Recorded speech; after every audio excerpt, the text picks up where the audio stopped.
you guys ready for some Ultra Street Fighter 4?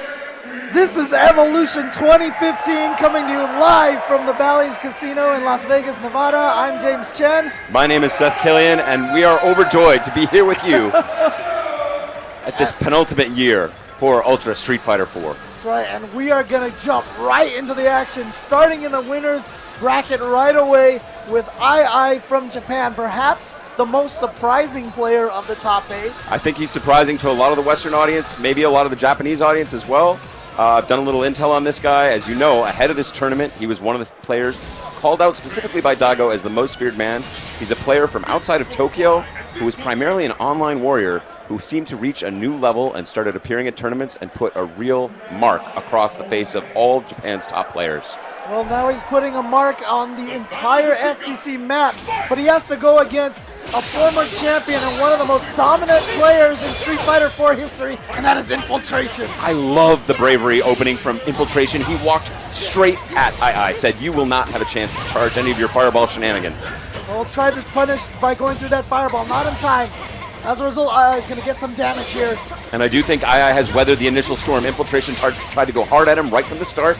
Didn't quite pay off, and now he's at a significant life disadvantage. Oh, you see that? aiai was doing a lot of fireballs, and as soon as Infiltration got in, did he get through? He did! Wow, dash up Ultra. Smart stuff. It's going to not necessarily give him the light, please, just right yet. Back in it, and with the setup, the safe jump from the front that time. Oh, again. Okay.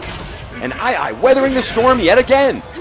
This time does get caught by the slide. Nice punish, but dropping the combo, unfortunately, giving Infiltration that opportunity. Here comes Infiltration! Bam!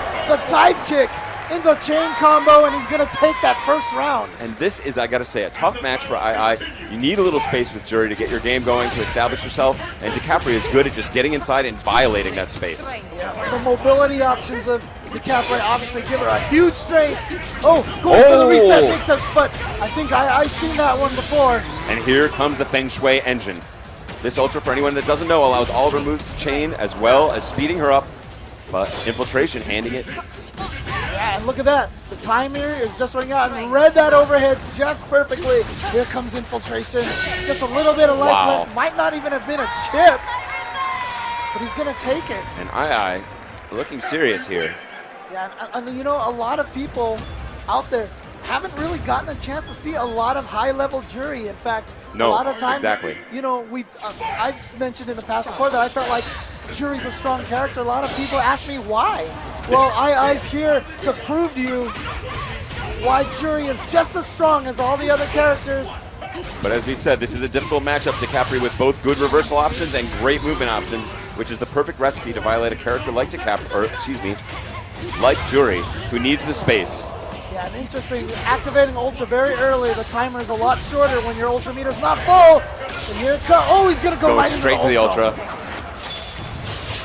Is this going to be enough to kill? It's going to come very close. Hanging on by a thread. But Jury is not a character who has an easy time making huge comebacks, especially in reversal situations like that. And Infiltration putting a beating on this crowd favorite. Using that option select to chase down the backdash to finish that round. Let's see if aiai can get anything going here. Hasn't been able to pick up any momentum yet. And again, she's not able to generate the space. A little bit of breathing room here. But again, Jury's game works by charging up those fireballs, getting them out, and then punishing as you attempt to approach through them. But Infiltration looking so smooth right now. Now aiai with the corner position, catches the jump strong. Sets up the fireball pressure, but just countered right away by the stinger. And that was so important. Jury is so strong in the corner. Good block on the cross under. Oh, again with the perfect reaction. See, by using the scramble to go back to her starting position, she moves forward but stays charged. And that is such a demoralizing lesson for aiai. He's not getting the space to focus. It's not quite done yet. He doesn't have the meter to quite close this out, but it's going to be 1 down to 1 mix-up, and he gets him! He goes low, aiai with the fist pump. And there you see why the Feng Shui engine is such a scary Ultra. A lot of people say that it actually could be one of the better ones in the game. Underrated. Infiltration switching up his rhythm here, opening with the EX rush. Try to get it meaty so that it would be safe on block, but not quite safe enough. And Infiltration's strategy of trying to overwhelm his opponent seems to have paid off thus far, but could it be that aiai is catching up to these tactics? Once again, Feng Shui, what's the, okay. Oh, catches on the backdash. That's pretty safe. It's a lot safer than it looks. That air spiral arrow. Great block, yeah. Infiltration looking. Oh, did he get her? Oh, wow. Unbelievable reactions. I have not seen Infiltration use the Ultra in this fashion. He is so on point. This is a man who studies this game so hard, just like that. 2-0 Infiltration. aiai making a little bit of progress there, but not enough to take the game, and now he's down 2-0. Yeah, all the matches here in top 8 are going to be 3 out of 5.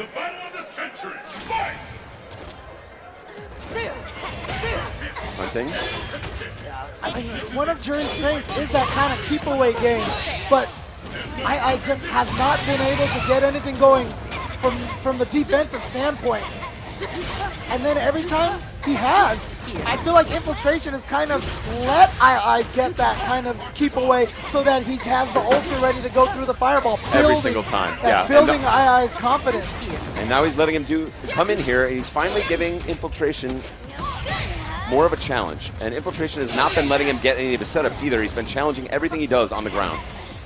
Oh, here we go. Oh, no meter for the FADC. Wow, look at the beautiful range on that.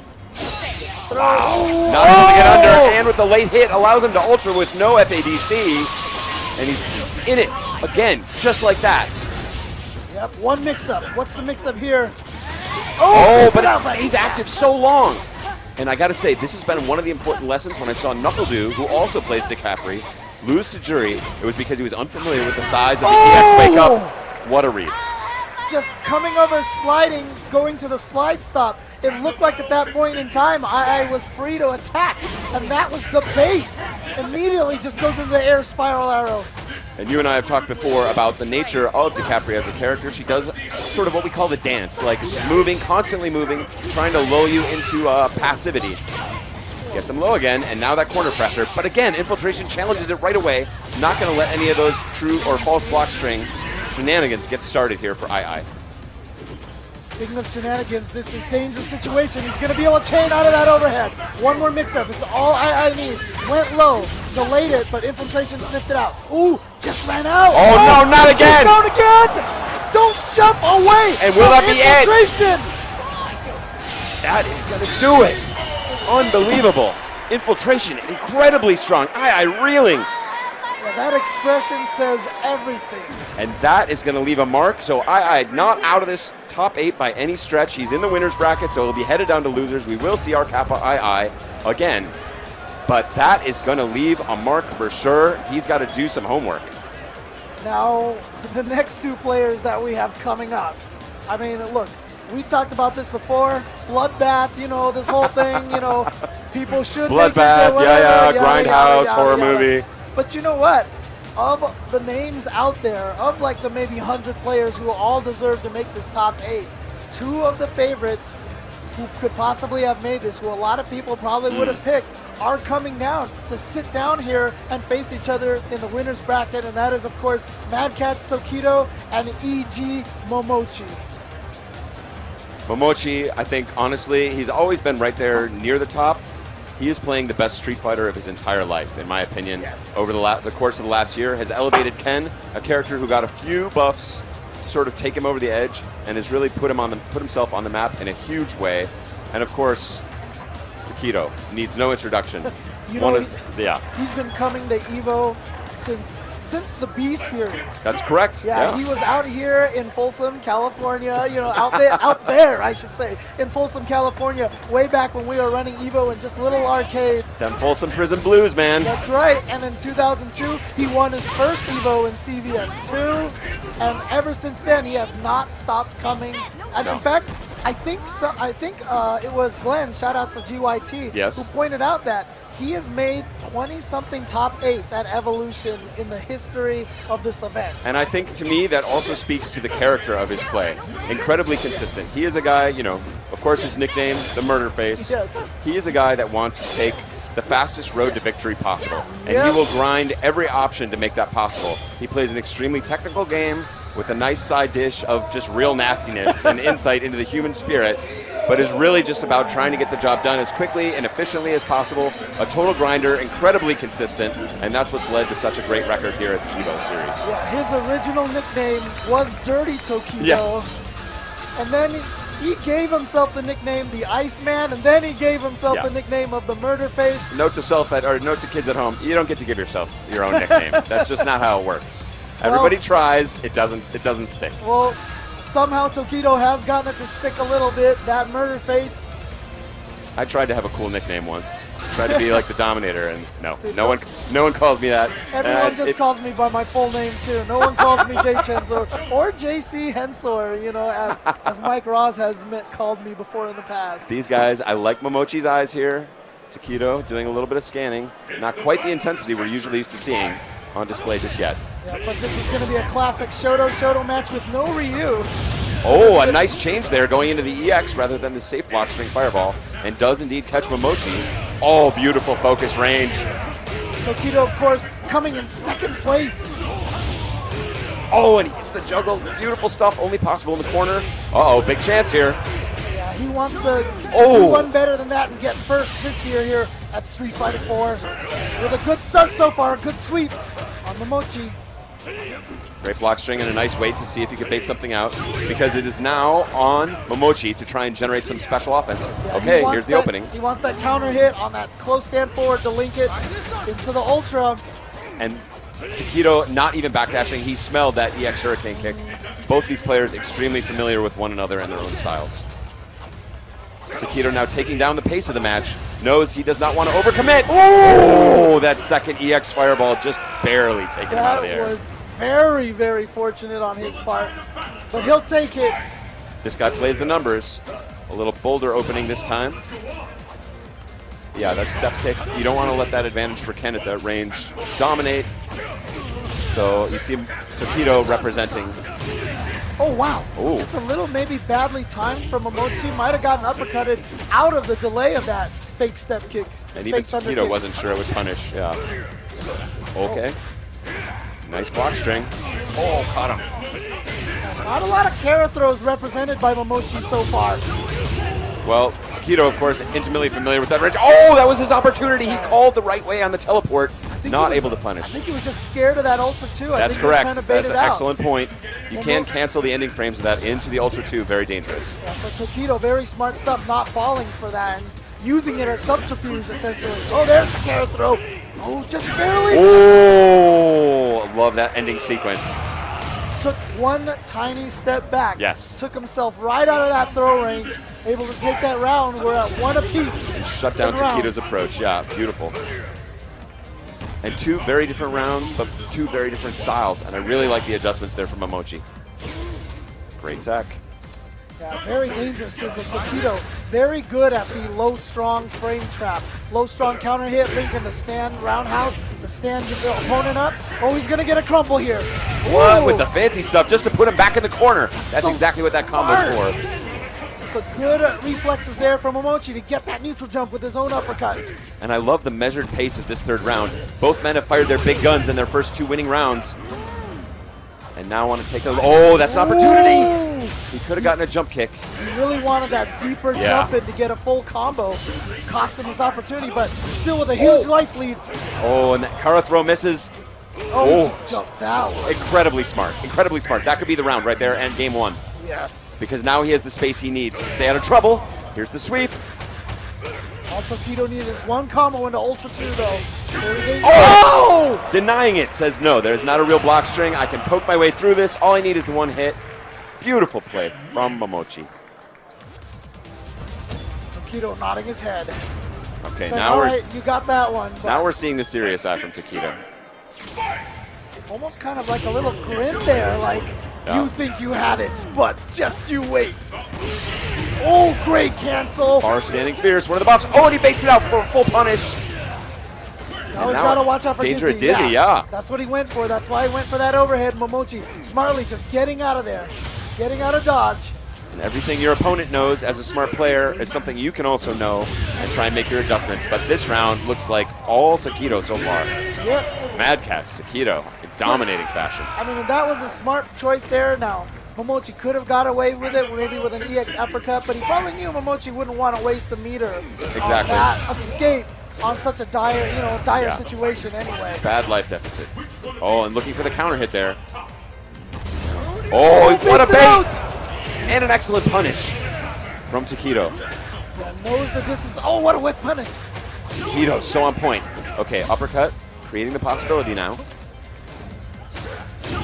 Wow. And he has to take those kind of chances now. He knows he's down. Yeah. Great punish. Momochi is definitely representing a lot of uppercuts now. He's trying to get TOKIDO maybe to stay still a little bit more. Oh, big bucket time! TOKIDO evening the score and looking fantastic. Oh, look at him. He's a happy camper. Stretching. Momochi's like, I'm sick of this guy. I love that expression from TOKIDO. I do, because that's showing that he's relaxed, that he's confident. That was such a confident last round. Yeah. And you see him doing his own little dance, throwing out jabs. Again, trying to bait that reaction. Momochi with incredible reflexes, but was made to pay for them a few times in that last game with some errant uppercuts. TOKIDO just looking in total command of his character and denying the openings. Oh, again, voiding the uppercut. Being very slippery. Momochi has had a really hard time chasing him down. It's just such a clean, creative round. Okay, there's the Kara throw. See, Try and set it up. He gets that after like 3 or 4 step kick into direct uppercuts. Yeah, he really... Oh, beautiful adjustment in the air for Momochi. Oh. If he had hit any other button, that would not have connected, but he made the decision in the air to switch to the EX Hurricane and found the opening he might need to take it back from a dominant start from TOKIDO. Oh, there it is. Wow. So there you see it. Like I said, last game, he represented uppercuts so much. After the step kick, which is a great opening move to get inside for Ken. And then all of a sudden, you see now that he's gotten TOKIDO thinking about those uppercuts in those situations, he went for throws so much more often. So setting himself up for future games. Even in a losing game, you could be building some strategy for the future games. Putting some ideas in the mind of the opponent that you can cash in later. Oh! Oh, stays crouching, smart. Yeah, he didn't want to challenge it because he knew he could get that mix-up again from the EX spin kick. TOKIDO playing a little more conservatively now. Wow. Ooh, and Momochi. Backdash is out of that Kara throw range.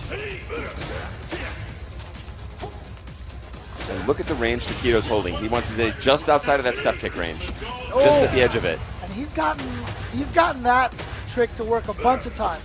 The demon flip palm whip. Ooh. Okay, running out of life here, but here's an opportunity, and in comes the jump in. Yeah, TOKIDO is going to be willing to spend a lot of meter now because he's got to win this round. He wants that low forward fireball, FADC, stand fierce. And he doesn't challenge, the overhead doesn't kill. Oh! Again, doesn't challenge. Too scared to uppercut. In that situation, you have to uppercut because you didn't have the life to survive the chip damage. TOKIDO caught possibly thinking about something else. So much of fighting games is about managing that mental stack, anticipating the next move from the opponent so you can queue it up in reaction as fast as possible. And Momochi's game was creative enough to get him not thinking about that jump in, and he scored the win. Oh no! And now he's got him in the corner too. And mostly thanks to TOKIDO's own doing. Yes. Where's that confident man we saw 1 game ago? This has been so incredibly back and forth. Now once again, TOKIDO taking so much advantage off of that far standing fierce cancel, blowing up the focus attack. You'll notice how few fireballs are coming from Ken, a fireball character. And it was after that crumple. We saw TOKIDO do a focus attack just there. He scored one of those in game 1 and never again. Momochi said, I'm shutting down that option. And Momochi getting out of the corner just simply by jumping. Smart step. Oh! Great counter hit and the use. Yeah. Putting him back to the He caught him. Great tech, but still in the corner and wants to create some space. Will it be the instant EX fireball? Again, not able to uppercut in time. And a thunder kick is going to just steal that from TOKIDO. That's the beautiful thing about that. You're so used to seeing step kicks, fake step kicks all day. So when you see the thunder kick, your reaction is not, here comes the overhead, let me stand up. It's, here comes the pressure, let me block. Those first few frames, you get a little nasty surprise at the end. It was enough to close it out for Momochi.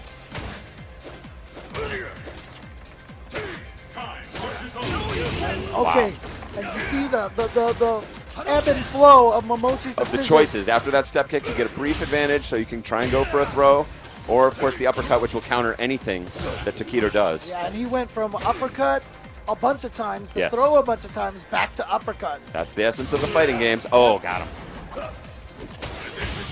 And that's I think the missing ingredient that scares me about his game thus far. Big combo. And will he keep the pressure? He does. Oh! A missed counter. Very unfortunate for TOKIDO, accidentally stood up and got hit. Oh, chases down the backdash. Saying you not uppercut for free. And it's interesting to me that Momochi has chosen to go with W Ultra. So he's not going to have quite the damage. Oh no! If he had only jumped in, that would have been his round. Yep, even if he had just gone with the palm, he would have been able to take it. And now TOKIDO looking briefly hungry, now slowing it down again. Oh, it's a very dangerous game of footsies. Oh! Just switching up the rhythm right there. A little bit of a low percentage sort of surprise move, and catches Momochi possibly sticking out a step kick. It's a common tactic to chase someone down right when they land for a jump. So you delay that a little bit with that air fireball. And this is match point for Evil Genius's Momochi in this 3 out of 5 set. TOKIDO must win here to survive. And there you saw the reason why TOKIDO was scared to uppercut. He did, and the Hurricane still managed to get behind him.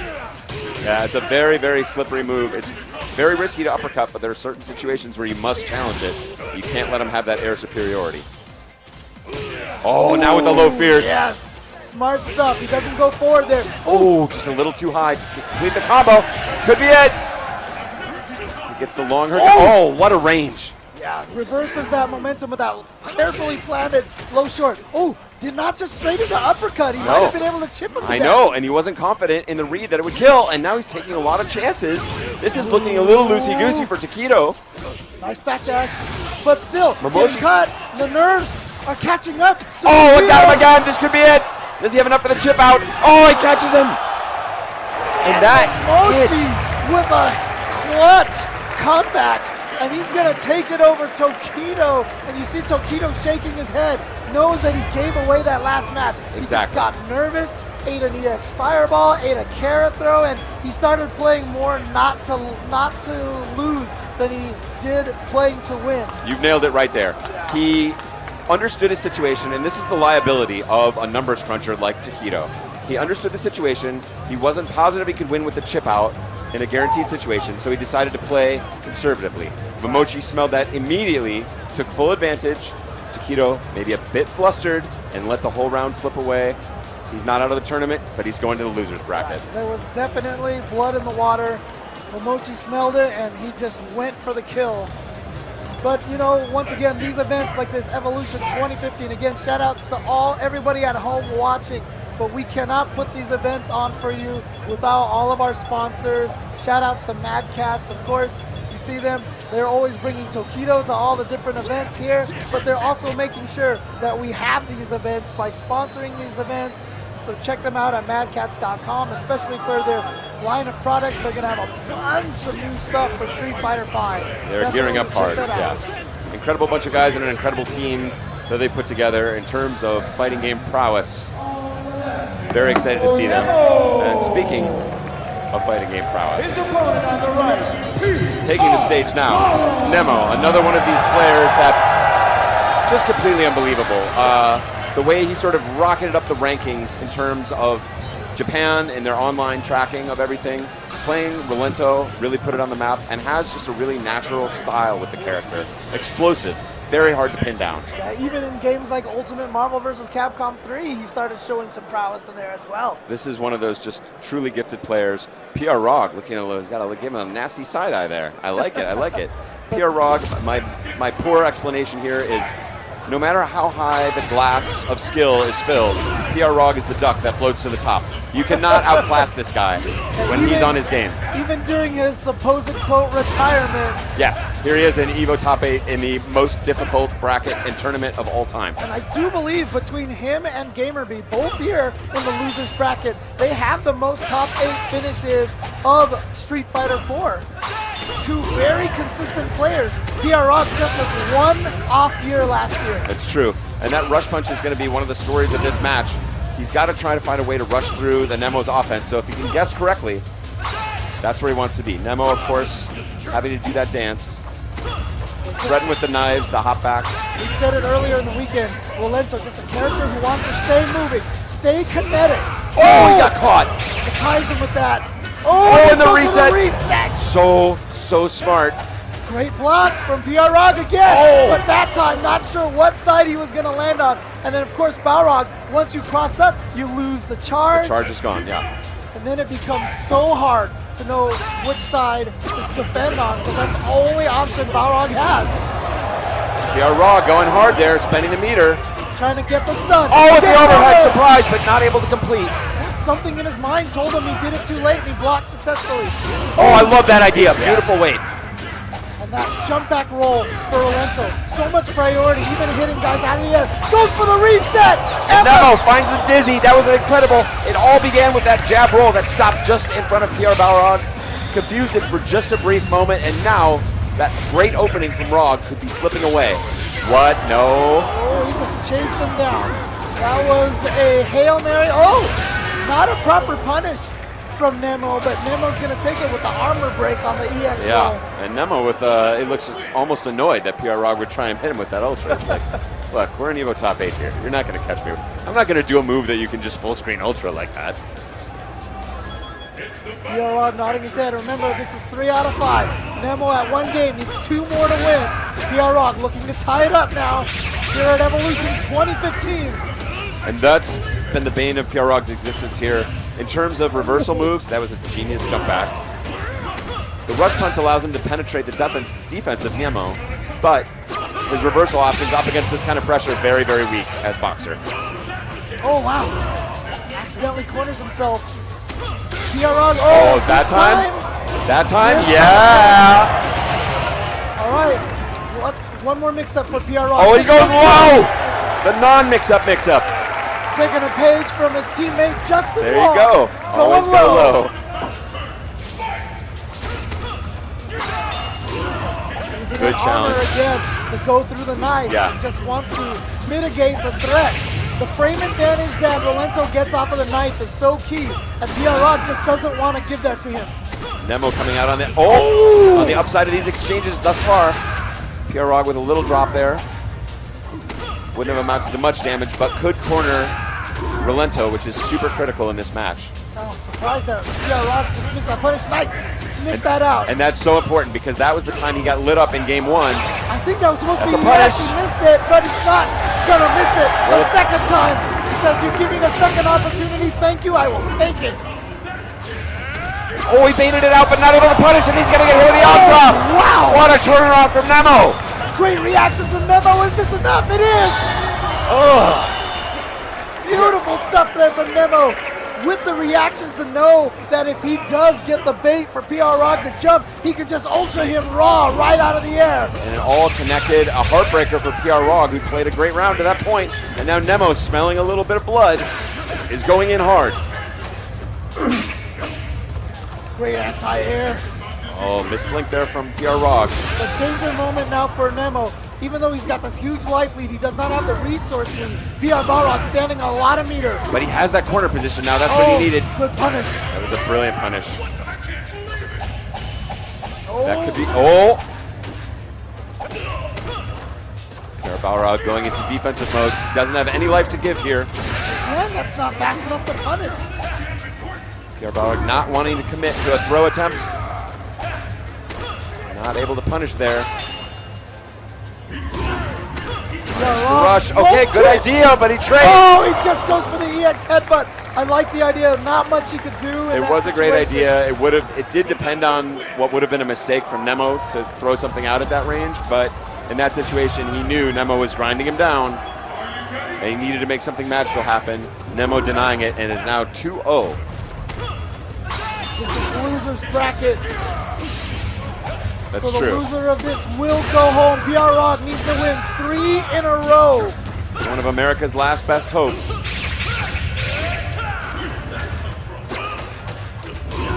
Gets under that time, finds the opportunity. He's done well with the opportunities he's had, but again, part of the strength of Rolento is just denying you opportunities. Yep, just like that. And Nemo, just such a smart player, as you mentioned. One of the smartest. and craftiest as well. And what this set play with the knife setups allows him to do is think 2, 3, 4 moves, sometimes even ahead, in terms of what the opponent's possibilities are. It just makes him so tough to beat. Now, Pierrot's definitely playing a little more patient, it looks like. He's not trying to rush in as much as he is wont to do. It's true. It's a little bit different than his usual style, but it's been working out for him well. Can he complete? No, a little drop. He wanted to go in the dash. Oh, so close. Really good, but uses, once again, that armor.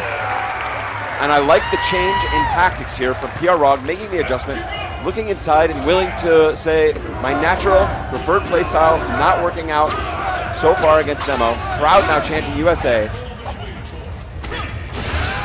Oh, wow.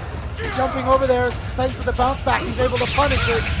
And Balrog there was, with a little stutter step, was threatening throw, something that has basically not been a part of his game whatsoever so far. All right, here we go. Oh no! And is he gonna go into Ultra? No, he's going for the reset. Yeah, he saves the Ultra because it won't do that much damage in this situation.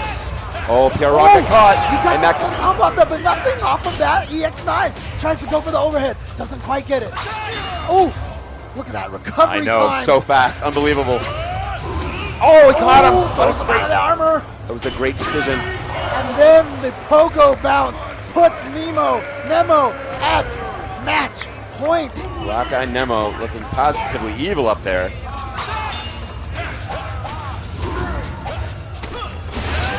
Oh, Balrog trying to challenge. Got caught by it though. Balrog doing a lot of backdashing here, wants to find his footing. And NEMO just not afraid after that rush punch. He's got a sequence that he's going for every time.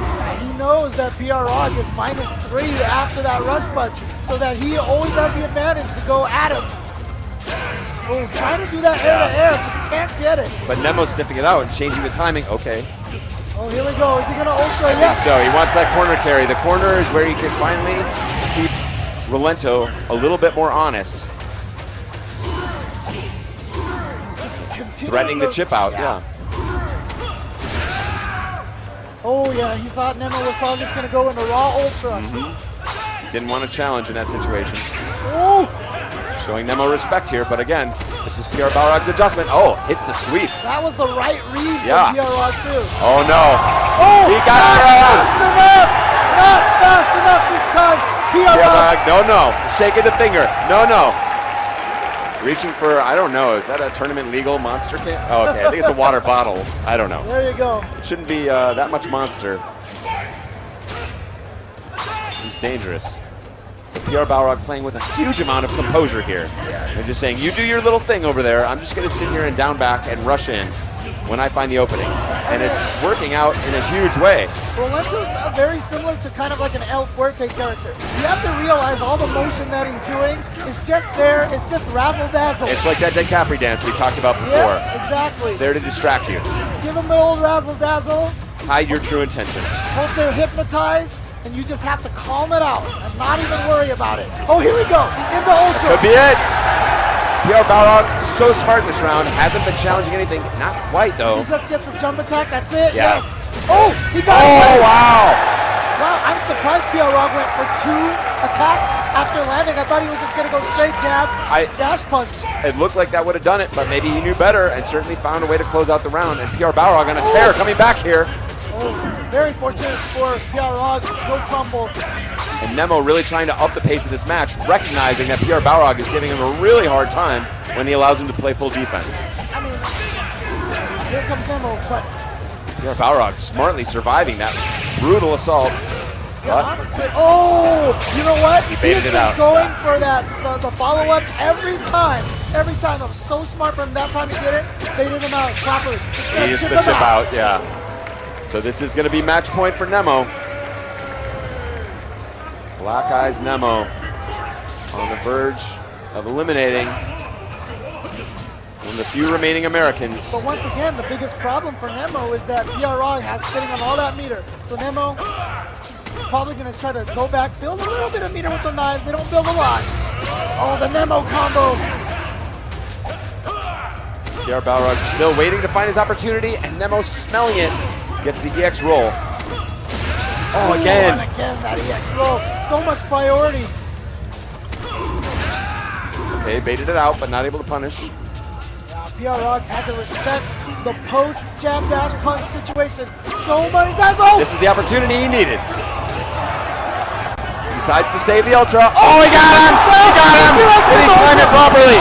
He did. It's going to be a lot of damage. Balrog on the verge. Can he make this comeback? Raw Ultra, the wrong way. Balrog standing strong for America. Staying alive in this match. He's tied it up 2-2. He refuses to die. Balrog staying alive. NEMO trying so hard right now to send him home. The crowd on their feet, and that was such an incredible round from NEMO. He was all over him. Balrog weathered the storm, found his opportunities, and made it count. Yeah, Balrog though, interesting enough, does not seem to know the counter to the roll, to that hot back roll. I find that almost unbelievable. So we'll see if he has something special in mind. Right. Really thought he had that link.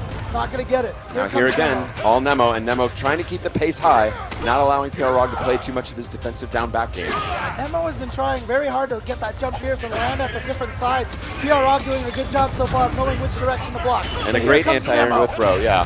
All right, here's an opportunity. Oh, he tried to catch the back dash. Yes. Gets punished. Yeah, just chip out time. Yeah. And barely the last hit. And the crowd silenced very quickly by another great performance from Black Eye NEMO. NEMO has match won, point. He has won the first round. Well, actually, no, he did not win the first round last time. Never mind. And again, smart use of that EX roll. NEMO has been pulling it out every single time when Rog has not been expecting it. And Pure Balrog's forced to use meter on those tricky situations from NEMO every time just to escape. He knows he's not going to hit him. He just has to use it just to get out with the armor. Yeah, and again, NEMO just has not been punished for doing the hot back roll. There just hasn't been any reason for him to stop. And so it's really smart that he continues to use that as one of the key components of his offense. Agreed. Balrog looking confident here. Does not want to be shaken out of his game, does not want to be fooled and drawn into NEMO's dance of nonsense down there. And there it is. Ooh, that's great. what he's been looking for. What a reaction from NEMO to be able to get that slide to combo. Oh, and he gets the proper punish. Wasn't confident in it. Oh no! Catches him Pure low. Balrog with the right call on the jump back, but not able to punish. NEMO picks it up with the combo. Still anybody's round. Oh no, that could be it. Into the Ultra! Here we go! Is this gonna be enough? Has NEMO sent Pure Balrog home? Not quite. Not yet. Pure Balrog stays alive. And he's just building that meter. He wants to. Okay, there's the roll. Oh! He's trying to down. do a chase down. Not going to happen. And Black Eyes NEMO is gonna move on in losers bracket. It'll be a 7th place finish for Evil Genius's Pure Balrog. An incredible run, especially for a man who claims he's retired.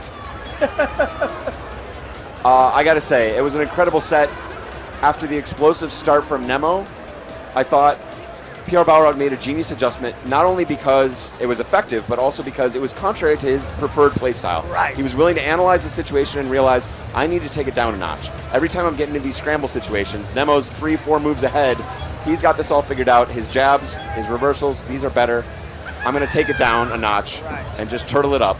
And he was able to make that run, pick up a couple of games, bring it even again, and then NEMO not quite able to get it done in the end. NEMO also realized that, decided to turn up the pace of the match, say, this guy's trying to turtle back here and sit, just chill it out. I'm going to take it to him, and he did. So, incredible game. Speaking of turtling, check out turtlebeach.com for your headsets here. Again, another one of the sponsors of the Capcom Pro Tour. They, you can always see it, the players on the stage for all the Capcom Premier events using the Turtle Beach headsets. Yeah, wouldn't be possible without them. Great way to drown out the jeers and the cheers and stay focused on your game. Up on the stage right now, of course, at least one man who needs no introduction to the EVO faithful. It is GamerBee, who made his first big splash on the EVO stage, making just some incredible dents, and another guy that's really been remarkably consistent in his run here. Are they started or oh, this is still button checks, okay. No, but I mean the interesting part is that GamerBee actually made his splash into the scene by beating Justin Wong, right? Justin Wong, I believe, who said exactly like, Adon is a terrible character, Yes. and then was denied making it into the top 8 at EVO by an Adon player by the name of GamerBee. Here's the interesting thing. He took out Justin Wong to make the splash. That was one of the 2009 grand finalists. Yes. To make it into this top 8, he defeated Daigo Umehara, who was the other grand finalist from 2009. So GamerBee has defeated both of those players to make it in the top 8 in 2 separate years. He had called out Daigo specifically as one of his great demons. Daigo has put some nearly embarrassing beatings on him before. Now this is a very tough situation. Of course, GamerBee's opponent, we should say, NuckleDu, Team Liquid's NuckleDu. This guy, as far as the young up-and-comers, easily #1 in America. Oh, yeah. But for my money, maybe the best playing player in America, period, right now. Exactly. He is on an amazing level. Unfortunately, okay, well, we got some shenanigans going on the select screen here. GamerBee was threatening to play Elena, one of his great characters, who is incredibly nasty for Guile, like an incredibly difficult fight. But now strangely seems to have gone to Adon, maybe opting for a more honest fight. And as a little history here, GamerBee's actually been trolled by some of the strong Japanese players who made fun of him, saying that he was just playing the numbers and he couldn't really win. He wanted to get that huge natural character advantage by playing Elena up against characters that she really dominates. So maybe a little bit of salt in GamerBee, causing him to make perhaps imperfect decisions here or suboptimal decisions, choosing to play an honest match rather than a character advantage. Well, in terms of the Capcom Pro Tour, NuckleDu is the highest placing American in that points tally right now. Wow, what a flash kick. If he had done the short Jaguar kick, Jaguar tooth, the flash kick probably would have missed. And NuckleDu, known for his explosive sort of offensive style Guile, it looks like he's playing some Street Fighter 2 here, holding firmly down back. Now here he comes, trying to battle his way out of the corner. Okay, there's the benefit of Guile. Adon has a lot of anti-fireball tools, but Guile recovers so fast, it's hard to take advantage of them. Yeah, they're just a little too slow, except for the EX, which of course hits twice and is fast, but has a longer recovery than the regular Sonic Boom. Yeah, that one didn't even hit him out of the recovery. It would have been a counter hit had it been recovery. But this is dead even so far with some great exchanges. Wow! Read it the whole way. With those reactions and then trying to close it out, smart stuff. The barrage of fists and feet finally finds purchase. GamerBee on his back in round 1.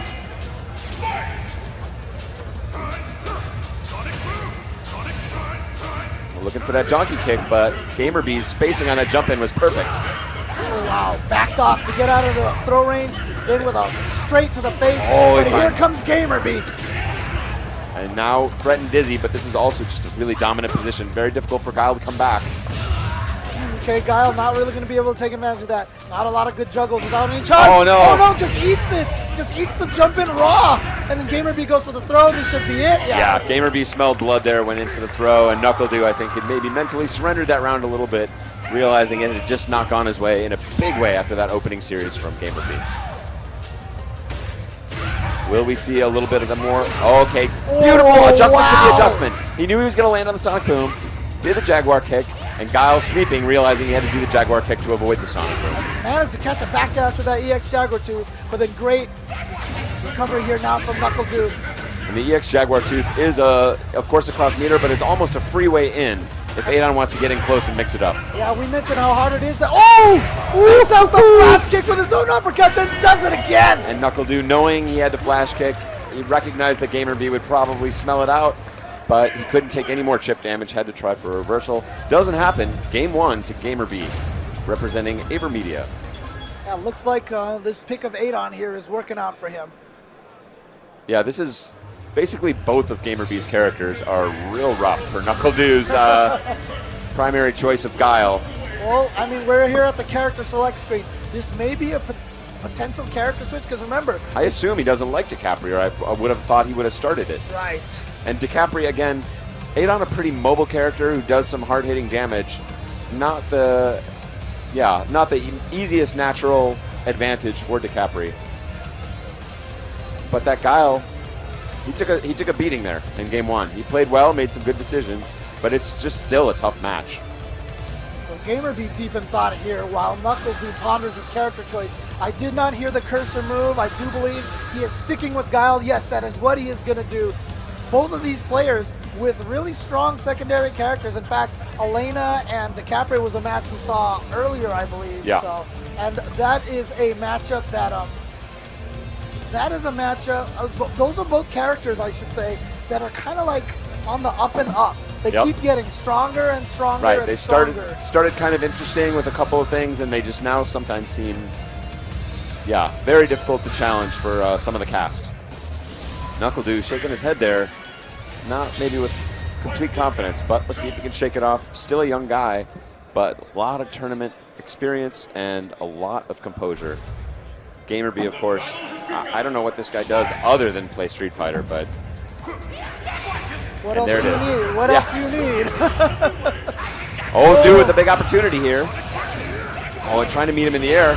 This is the dynamic style that we're used to from NuckleDu, and it is putting a dent in GamerBee. Yeah, maybe something during all that break, he was telling himself, wait, why are you playing passive? Time to switch it up. You're playing Turtle Guile. Let's go NuckleDu style. And not challenging that. Oh, wow, that was cool. Good pressure, wants to get out of the corner and catches him. That's the NuckleDu we know and love. That's the style of Guile that we recognize. The way some people have talked about it, you know, you and I have been playing since the Street Fighter 2 days. Think of Guile as sort of a defensive character. Right. Young guys like NuckleDu don't have that legacy. They can reinvent the character and think of them as they choose to, rather than the way maybe the designers think of him or, you know, history dictates. Right. He's his own man. He has no preconceived notions of the character coming into the game. Catches the backdash, tries again, but it would be hanging tough. Oh, wow, both of them whipping there. Oh, he gets him. Not going to spend the meter on the ultra just yet. He smelled it from NuckleDu there. But he's found the screen space he needs. He tried to challenge the Jaguar tooth, doesn't come. He is not, there's no down back in his vocabulary right now. He's just in an open screen, back fist to close it out. Beautiful, he knew GamerBee jumped at a range that it looked like Guile couldn't hit him, so he was just gonna empty jump because he figured all of his moves would whiff. And then NuckleDu swinging out that back fist, catching him by surprise. And now GamerBee doing some thinking, just like that. What looked like a nigh impossible match in game one. I mean, NuckleDu was just getting dominated by GamerBee. And he turned it all around with a slight shift in his orientation. He went from defense, and there it is, that same counter we saw earlier. Fierce, and not trying to press for Dizzy, but doing a ton of damage in the process. Yeah, half-life down for GamerBee already, but great stuff linking into that sweep. A big commitment there from NuckleDu and pays the price. Yeah, and just like that, GamerBee right back there. Wow, stun. Surprise Dizzy. Okay. Oh, that's to set up a chip potentially. Chip death. Oh, and just gets him with the low fierce. That's a smart button for GamerBee to use. NuckleDu's been hitting a lot of buttons, such as standing fierce, and I believe Anon's low fierce will go under those. From the right range, yeah. A lot better than the standing roundhouse right there. Of course, you can also cancel crouching fierce into the super, which he now has for a huge amount of chip damage, which may come into play. Went for that same mix-up, that meaty uppercut, but this time not enough invincibility to outlast the flash kick. And GamerBee standing so strong, just blocking, not getting baited into any of NuckleDu's shenanigans now. Oh, that was just legit overhead. Caught him crouching. And he's forced to guess there on the jump in, and he guessed wrong. Oh, back into the boom. He really wanted that fuzzy guard. Did GamerBee miss it? He was hoping for a stun in that situation. A critical block there from NuckleDu, and he finds his way out of the corner. Wants to press, but here comes GamerBee again. Needs that space to back up. Oh, and there he is, just bullying his way in with that EX Jaguar tooth we talked about. Oh, he got him! He got him! And he's going to get out of the corner. He's got the space. Oh, he did not believe. He did not believe. GamerBee just woke up with it, bet the farm on that uppercut. Now that's one of those things where you have to have your player knowledge. You have to have done your research on your player. GamerBee likes to hit buttons. He likes to do things like a PR rod. Wow, that was a bold flash kick opening there. NuckleDu realized he's got to step up his game. He's down 2-1 in this best of 5 set. And with space, he can have this match for real. Once he gets into the corner, the cookie will start to crumble. for NuckleDu. But he must continually back up both to charge and to maintain the distance to make his normals effective. And here we go, just like you said. Oh, he's going to use that FADC to get out of the corner. Smart stuff. Oh, got no! caught. He wasn't ready for that. Oh no, he's crumbling here a little bit. Scramble situation. And just like that, he's in the other corner. Oh, and Chip out situation. Good tech. Oh, he read that the whole way. GamerBee not fooled at all by the overhead attempt from NuckleDu, and he lets one slip through his fingers. GamerBee now is at match point. Once again, PR Balrog, NuckleDu, the only US players left. In this tournament, PR Balrog already sent home by NEMO. GamerBee is going to try to repeat that right here. The new generation of American Street Fighter on his last legs here. Smartly not challenging there. He knew he didn't have the button for the spot. Oh, good challenge there. Gets a trade. Oh, and he completes the combo. Very difficult in that situation. Beautiful confirmation. He's sitting on a lot of meter as well. Ooh, another good fortunate. trade. Yeah, very fortunate that traded. That could have led to a sweep for... Oh. And GamerBee could have uppercut. Yeah. He paused just a moment and possibly a missed input, possibly mentally just a bit off. Like a brain freeze, yes, basically. exactly, which is an important part of this game. Yeah, freezing your opponent's brain. That's exactly what he wanted. He looked like he was going to jump the Sonic Boom, blocked it at the last second, got NuckleDu to jump, but just didn't uppercut in time. And now GamerBee playing a little more conservatively.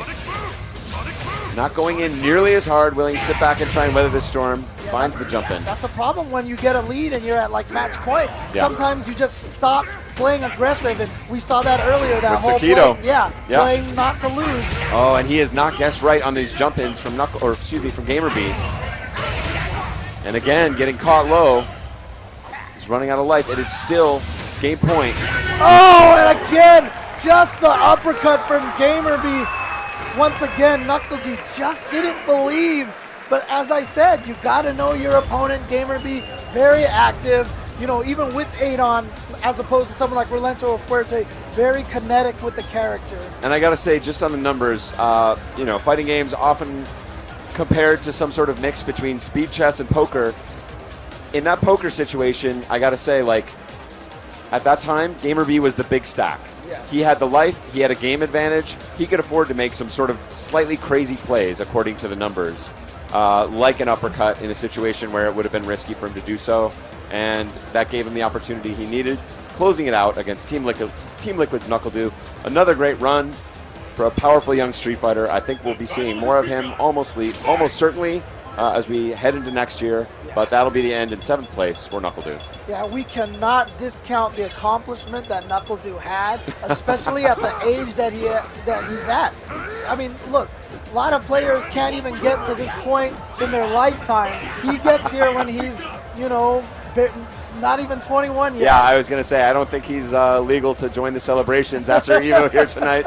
So, but congratulations to him. Just an incredible guy. And again, it's worth noting the size of the bracket that you had to climb through. 2,200 plus players. And literally, the more players that are here, the more matches you have to play to get to the end. And it's not just 2,200 players. I would say half of them are just like the scariest people to run into. Any one of those guys could have knocked you out at any given moment. Ask the other non-2,200 player, non-top 8 that are not playing. And if we bring it back to like you sitting on the couch playing Street Fighter with your friends or whatever, wherever you played in an arcade, some sort of game center, everyone in this room is the best guy you ever saw in that group. Like they're all like, the baseline of bad here is still the best you've ever seen. And that's 2,200 of those they've had to burn through to make it to this stage at EVO 2015.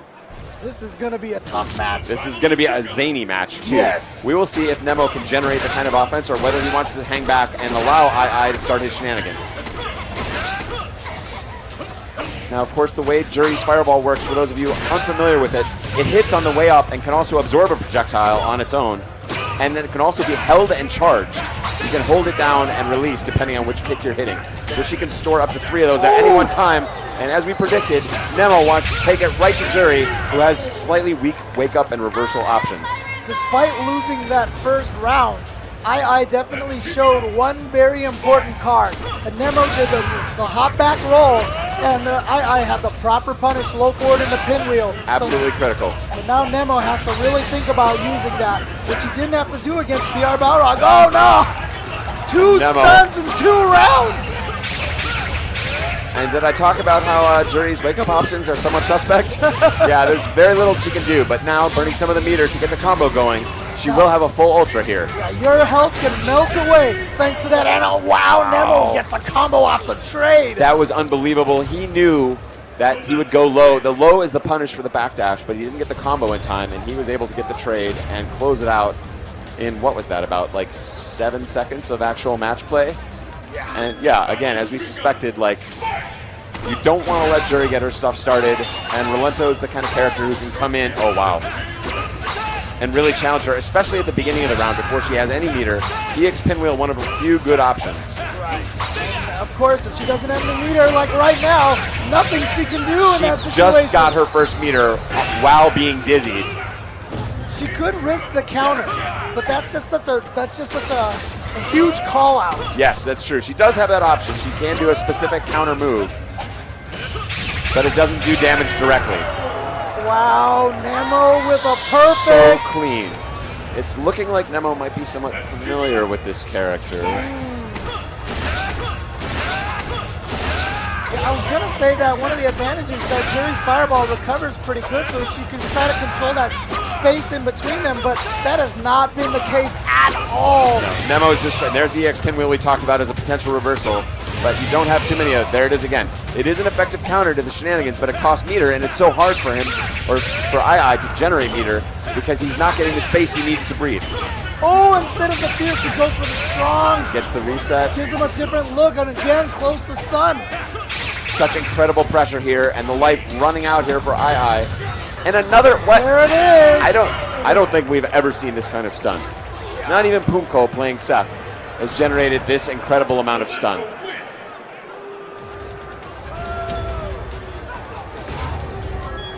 So now Black Eyes. Important Nemo, message from a sticker there for everyone at home. right there on the verge of advancing on in the loser's bracket.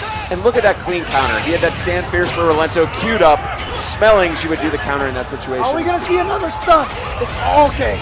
I just barely escaped that. The 5th stun, 4th stun that we've seen. Oh, this is going to be big. Oh, yeah, great jump away.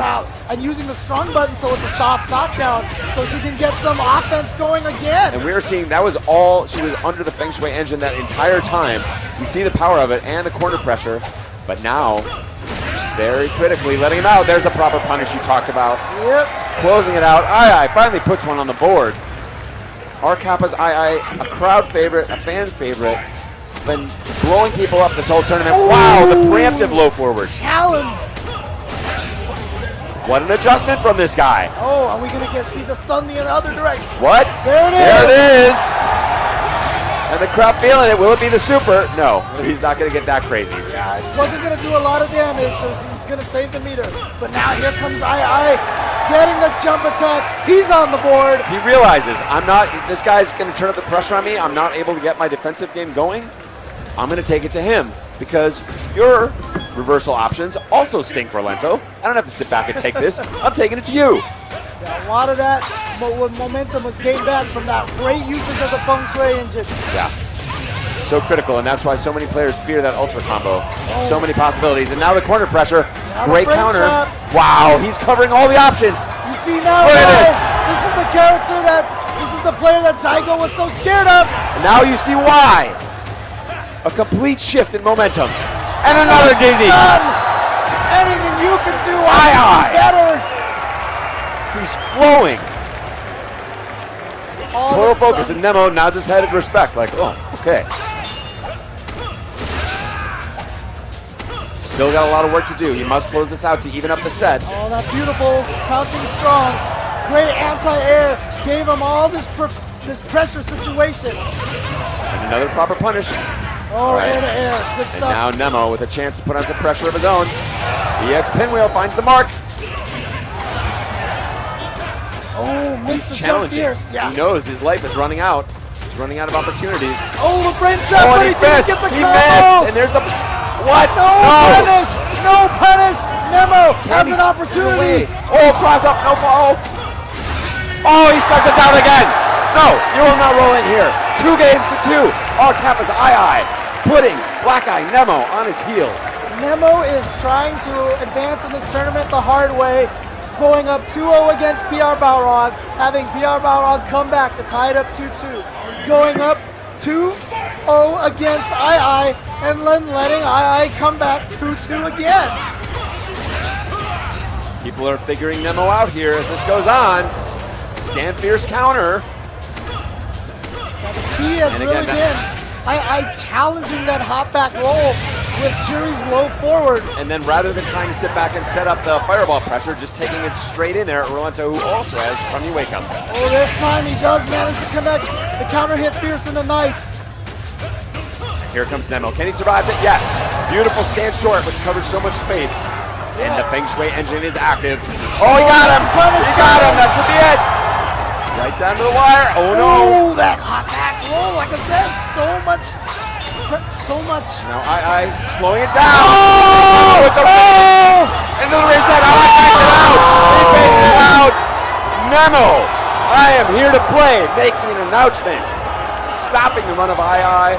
He had it. He backed off. That's exactly what I was worried about. He tried to play it smart, and Nemo make him pay. Taking round one. Match point. Nemo. There was like 7 super smart decisions in that half a second, each outsmarting each other. Bear with us, folks. That was unbelievable. Unbelievable ending to that round. But our Kappa aiai all over him here so far. Chasing down the hop this time. He says, we're taking this the distance and the dizzy. Just the He's already dead. To the wound. Yes. Final round. And it's going to be see which of these gentlemen can get the advantage and press it. Good tech. aiai still not able to find his opening. And now in the corner. Oh no, it's read a it. It's going to be close to stun. Huge punish there from Nemo. He got him. He got him on the overhead. And that's what's going to give him the stun and the game and the entire match. And the boos are flowing. Everyone's respect the play from Black Eye Nemo, but the crowd favorite. What was that? What was How did that guy get up on the stage? Oh, that guy is going to be He's going to so catch a much beating trouble. later. That is Chris Lee. He's not the friendliest of guys. Someone penetrating the airtight security of the EVO stage to run up for a quick selfie with aiai. I'm going to expect to see a straight football tackle the next time something like that tries to happen. I imagine that man is just laying flat like a pancake somewhere off stage to the right. Just be slowly peeled up. So you can see in our bracket here, Nemo advances to loser semis. And up next, it's going to be Mad Catz TOKIDO versus AverMedia's GamerBee now, to see who will face Nemo. At South by Southwest event, GamerBee did really well at that event, got very far, and part of the way of getting there is he defeated Daigo and he defeated TOKIDO. And after he beat them, he was so happy. He said those 2 players are his demons. And so he was able to defeat them there. He's already repeated 1/2 of that here. 1 demon dead. Yep, but now he's got another demon that he's gonna have to go up against, and that of course is TOKIDO. And can he do this? Demons coming in too. Yep. But again, this is, there's winning the championship and winning, great prize purse and money and, celebration and all that. But then there's winning in a way that really proves something to yourself as a human being. Exactly. So it's not, Exactly. I remember that going back to the days of the arcade, like the guy you could never beat before, you finally are able to beat him, then you're not just beating him, you're sending him back to the change machine regularly. Right. And you just know, that guy is off my radar anymore. I don't have to fear that guy anymore. And that's what GamerBee is trying to struggle with here to try to achieve. Again, known as the Bee because he's one of the hardest working guys. He works like a bee, which I guess work very hard. I don't know what insects say. I think they go on vacation or relax or something like that. It's not like those wasps, those lazy wasps. Lazy man. wasps. Look, let's not be waspists. Fair enough. Stream. No spreading stereotypes about wasps. And Elena, again, one of GamerBee's great counterpick characters. We've seen she's so difficult to approach. One of the fastest, most dangerous low shorts in the game. She's going to be hitting that button a lot, as well as a variety of quick overhead attacks, very difficult to block. And just incredible foot speed to add to it. making her very hard to pin down.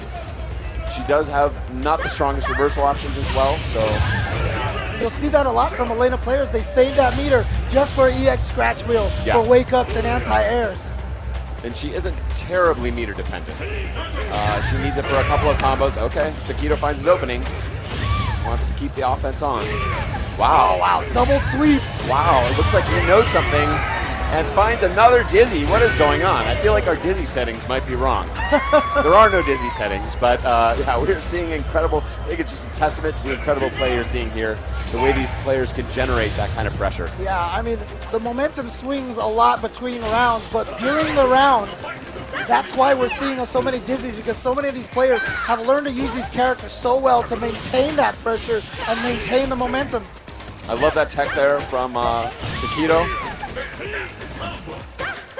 Again, TOKIDO, of course, inventing the Akuma Vortex. Wow! Oh, not what a trade! TOKIDO smartly slowing down the fireball to counter that potential, and GamerBee falling into his trap. Unbelievably smart play from TOKIDO. Yeah, if he has done his homework. If he had used the regular fireball, she would have sailed through. Yeah. But he used the red one instead. And not only, oh no! It's gonna go right into another ultra. Yeah. She'd already powered it up again. He will survive this, but it's gonna be a new scramble situation. Oh, he doesn't try and chip her out. Oh, it's not to say. It's so dangerous when you, even with that little bit of life there. As long as Elena has that one bar, you have to worry about the EX mallet smash, and that's exactly what GamerBee pulled off. Now that slide causes really weird block stuff. Yeah. It's a very unusual move. What scares me about that game one for TOKIDO, not just that he lost in the same way that he lost previously, where he tried to play conservative, tried to play smart, backed off a little bit, and then had another great player steal it away from him. And that starts to really sting after a while. You don't want to leave this stage trying to have played the numbers and trying to play smart. You want to play your absolute best game, and I'm not sure that's quite what TOKIDO has given us. He's given us that game all the way to the ending point, and then he puts on the brakes. And you know GamerBee is not the player to be shy about taking advantage of your mistakes. Daigo had a one frame miss on the punish, and he ate a raw ultra, and that's what got GamerBee in here. He's gonna take everything that TOKIDO's gonna give him. Just like all out of range. TOKIDO again. So smart. Recognizing the ultra choice from GamerBee, he's picked this ultra specifically to punish my fireballs at range. And now TOKIDO using a little bit of jiu-jitsu and turning that potential advantage for GamerBee into a liability. Oh, and knew that he was going to try to focus dash through there. Was already with his own low forward fireball to intercept the forward dash. TOKIDO now switching up the style with this just total fireball assault. Smart block. Nice challenge from TOKIDO, gaining the advantage back to his side. Thought it was going to be maybe a cross-up hurricane. Did not come out that way. Here comes TOKIDO. Very nearly a perfect here, and not getting baited by the low roundhouse from GamerBee. That might be good, yeah. I don't think he can take it. Yeah, I think TOKIDO said, you know what, I want to get rid of that weapon from you and still have enough life to be able to play again. Now he can do this. He can jump back and throw fireballs. Yeah. Not going to let GamerBee, chip away at his life and then save the meter. You certainly don't want to get hit by an ultra ever, exactly, but he is defanging Elena by doing that, and also at the same time he was doing it by creating that possibility, he was throwing good fireball pressure that could have hit GamerBee at any juncture. So a strong, smart, long view play from TOKIDO there. Searching, and that huge range on the focus attack for Elena, but it is slow. And now finding the corner pressure. Okay, she goes in, had to burn it, yeah. Save her, make sure she was safe. Oh, smart blocks. And a great timing on that counter. And wow, GamerBee's patience really paying off there. He was willing to weather the storm. Incredibly difficult link to accomplish there. And TOKIDO really thought he was going to go. Hit her out of the air. Yeah, and he can combo off that, but missed it. Missed that link. Oh, he tried to ultra. Didn't get it. Had the right reaction. And with Elena's floaty jump. Look, it's really hard to jump over a fireball and hit someone with Elena. Well, it helps when they throw the fireball when you're already down. You're already halfway down from your jump. So TOKIDO thinking one move ahead and pays for it there. But a nice overall mix in terms of his varied offense. Great slide from GamerBee. Wow, stand short counter poke to deny him the fireball startup. Okay, delayed wake up, throwing out that timing a little bit, ending up in just a tech throw. Nice chase down on the back dash. Here comes TOKIDO. Gets the counter hit, but doesn't confirm it. Oh no, fast on the throw. I don't think he thought that jab was gonna hit. No, the hit stun is longer than the block stun. Wow, he completed it. Beautiful stuff here from GamerBee to take Not it in. quite yet. Oh, he's living. Oh, just dash up, stand short is gonna do it. TOKIDO was not ready for that. I don't think he believed that GamerBee was gonna stick a button out in that situation. But I think that was smart distancing. GamerBee stood at a range where uppercut felt a little dicey. Yeah. And so then poked with the stand Wasn't short. guaranteed. And again, he could afford to bet it. He had enough of a life lead in that situation to be able to take the hit if the uppercut did come.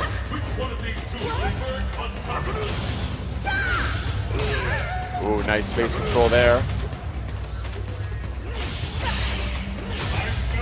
And again, trying to control that horizontal column with those relentless fireballs. Oh, caught him in the middle of trying to start up that red fireball. Now here comes a mix-up, goes for the cross-up. Nice block from TOKIDO. TOKIDO gets out of that situation. Back to the neutral, back to the footsies. And again, jabs, shorts, fireball, just throwing out that dance, trying to confuse the opponent and control the horizontal column. and Elena again- with great counters. Again, GamerBee missing that combo off of the overhead. He's been so consistent. It is a very difficult combo. Oh, TOKIDO baits it out, but is out of position to punish. Trying to see if TOKIDO's gonna throw a fireball. Oh, Wow, wow! that was so gutsy. GamerBee does not want to be put on his heels here. Wow, just jumps out, but now And then TOKIDO jumps back into the corner. Leapfrogging over each other here in the jungle. He's got to hold it. Good blocks. We've seen him put this on. TOKIDO, to his perhaps discredit, doesn't want to overcommit there. Wow, Oh, so Rhino horn. smart. Go take him out of the air. GamerBee's the only one I've seen so far to counter neutral jumps at that range right there where jump attacks won't hit her. Oh, did he get her? Oh, Time now running out. TOKIDO Oh. has to make this happen. Oh, and great a beautiful challenge. trade. Beautiful trade from GamerBee. Just going up into the air. So smart. And the battle continues. Fight! Wow, okay, a little neutral jump now from TOKIDO to see if he can trick GamerBee into overcommitting. Crucial game 3. But GamerBee's patience has really paid off so far in this game. Every time TOKIDO gets an advantage situation, he does not press his luck. He's willing to sit and down back and just block a bunch. Yeah, that's the situation. We've had a few times, like I said, where GamerBee's missed some combos and stuff like that. It just hasn't gotten to him. This is a much steelier GamerBee than even just at the end of last year, where he barely missed making it to Capcom Cup. And it's not just a matter of holding down back. Oh, nice counterplay. Oh, he finally gets her there with the set play. He dropped it there. He had the jab, but didn't expect it. Oh, just out of range for the slide punish. And there's that the cross-up tricky hurricane, finally. There's been a few times where GamerBee has read that and walked forward into jump punches and such. Yeah. And then finally, TOKIDO pulls it out and actually succeeds. Yeah, and the defense of GamerBee is, again, not just being willing to block, but also maintaining the mental composure not to get cracked. It's very difficult and scary to block against this kind of pressure from TOKIDO. Again, GamerBee dropping a combo. The pressure is getting to him. TOKIDO still playing relatively conservative, finds a counter hit there. Oh, and he's got another drop. Yeah. Oh, But like good I trade. said, even though the pressure, and he gets a stun. Even though the pressure is getting to GamerBee and he's dropping some combos, he's not letting it affect the neutral game, which is the most important He part. recovers his composure very quickly. Right. You cannot afford to sit there and beat yourself up or be angry about it. You have to just get right back, snap your mind right back to that neutral game where reactions are absolutely critical to find those openings. I've always said that playing fighting games, one of the biggest keys is that selective memory. Yeah, you must be willing to move past old traumas very quickly. You have to remember every minute detail and forget, small things that you know that you dropped or missed. You can't spend time angry at yourself. It's a good life lesson overall. Yep. You gotta move on, stay in the moment.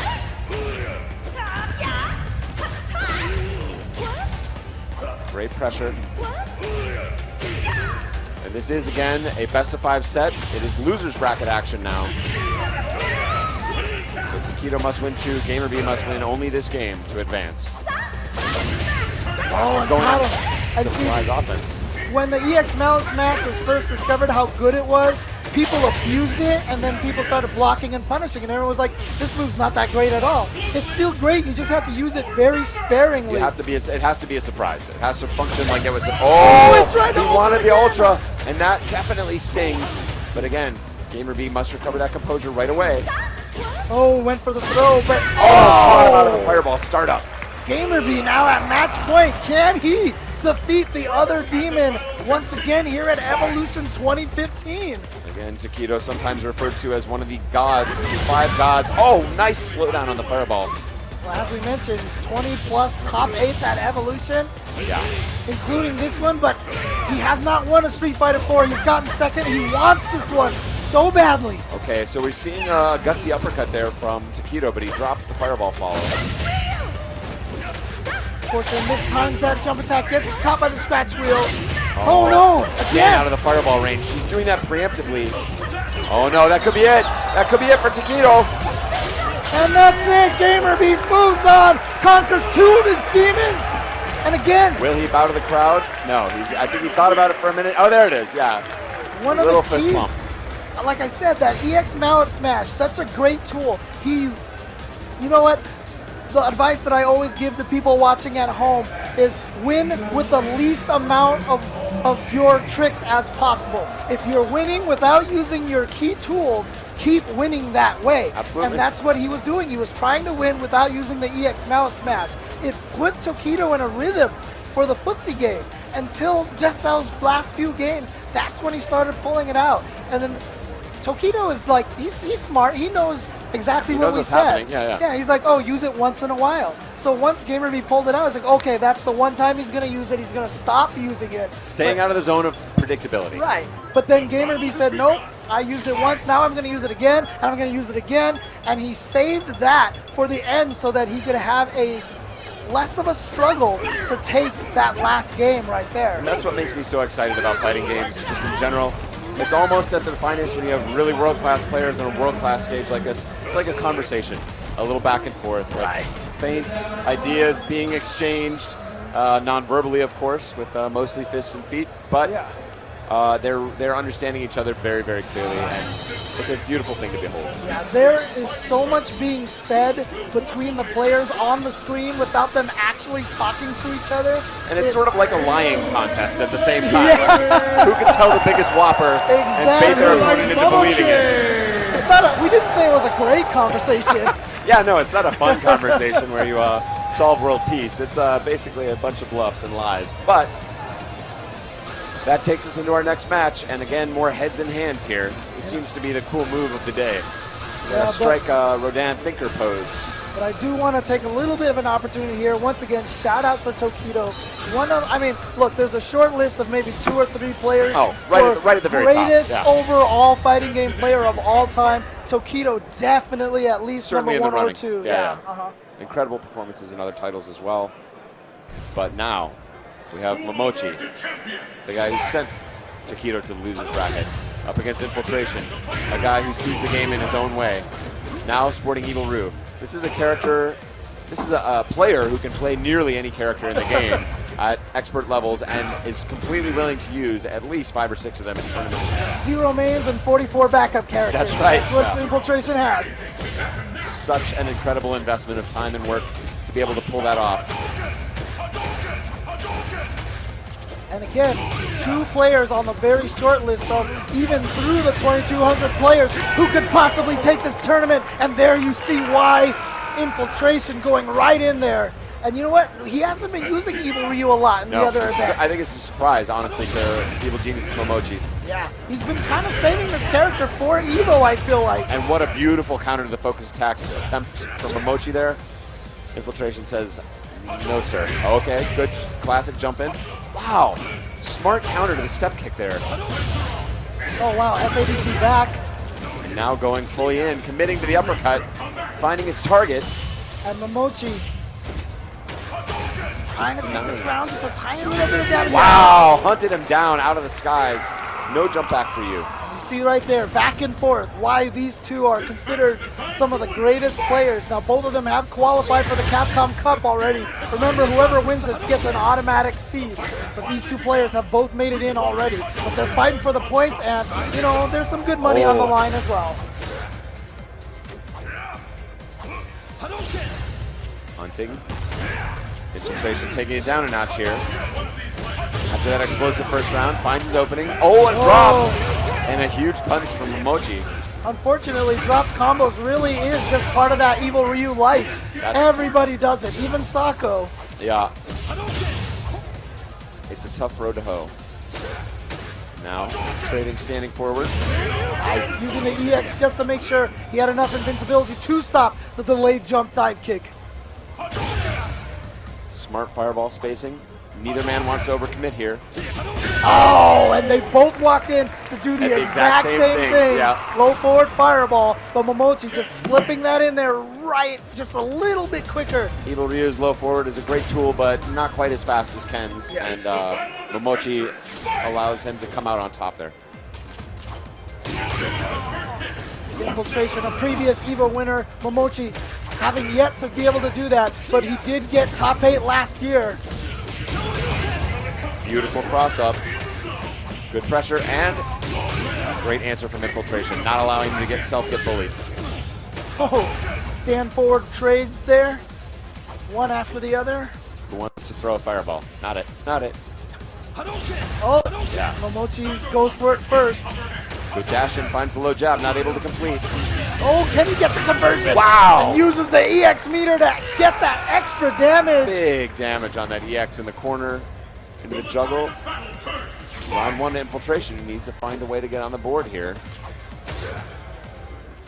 Dancing, he really wants him to overcommit, but both of them have made it very clear that they don't want to just go for those fireballs right away. So it needs this dead time in between to make when they do eventually fireball as surprising as possible. You see how Infiltration, a lot of times that low forward whiffs, and it's not actually hitting Ken. It's because Momochi knows not to be too aggressive now. He's staying a little bit back, and now Infiltration probably has an invitation to walk forward a little bit more.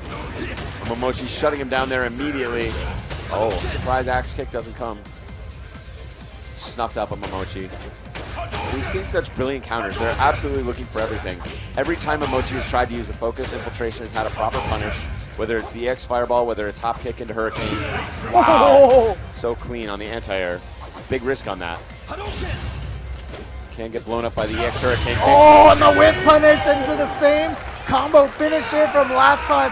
When you see that they're crouching and they're far away, you have to do the low forward uppercut. There's this whole giant branching of combos that you want to do with with Evil Ryu, depending on distance, depending on where they're standing or crouching, and you have to process all those options right when you hit low forward fireball, focus dash forward.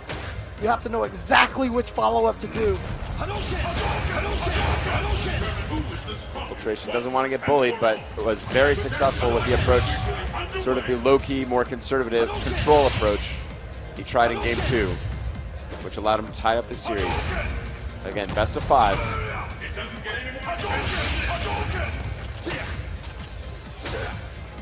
Infiltration does not want to be the first one to throw the fireball. There it is, only on the hit confirm. In this neutral game, okay, got caught in the backdash. He's willing to pay that price.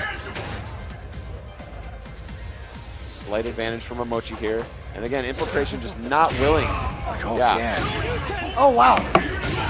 Wow, waking up on Trading the phone. uppercuts, yeah. And now here comes the pressure. This is the situation he wanted to avoid. Infiltration wanted to avoid exactly that. And was willing to go in a little bit after his knockdown. Answered by Momochi beautifully. And honestly, that all of a sudden, Momochi went from defense and then just all of a sudden, this flurry of offense, and he just came right at him and took him out. That was the range he knew he could prosper at, and that is the range that Infiltration was not want to allow him to have. Holding him just outside of that low forward range. Understand that. Infiltration overcommitted there. Now Momochi able to punish. He knows he has the round advantage and the life advantage.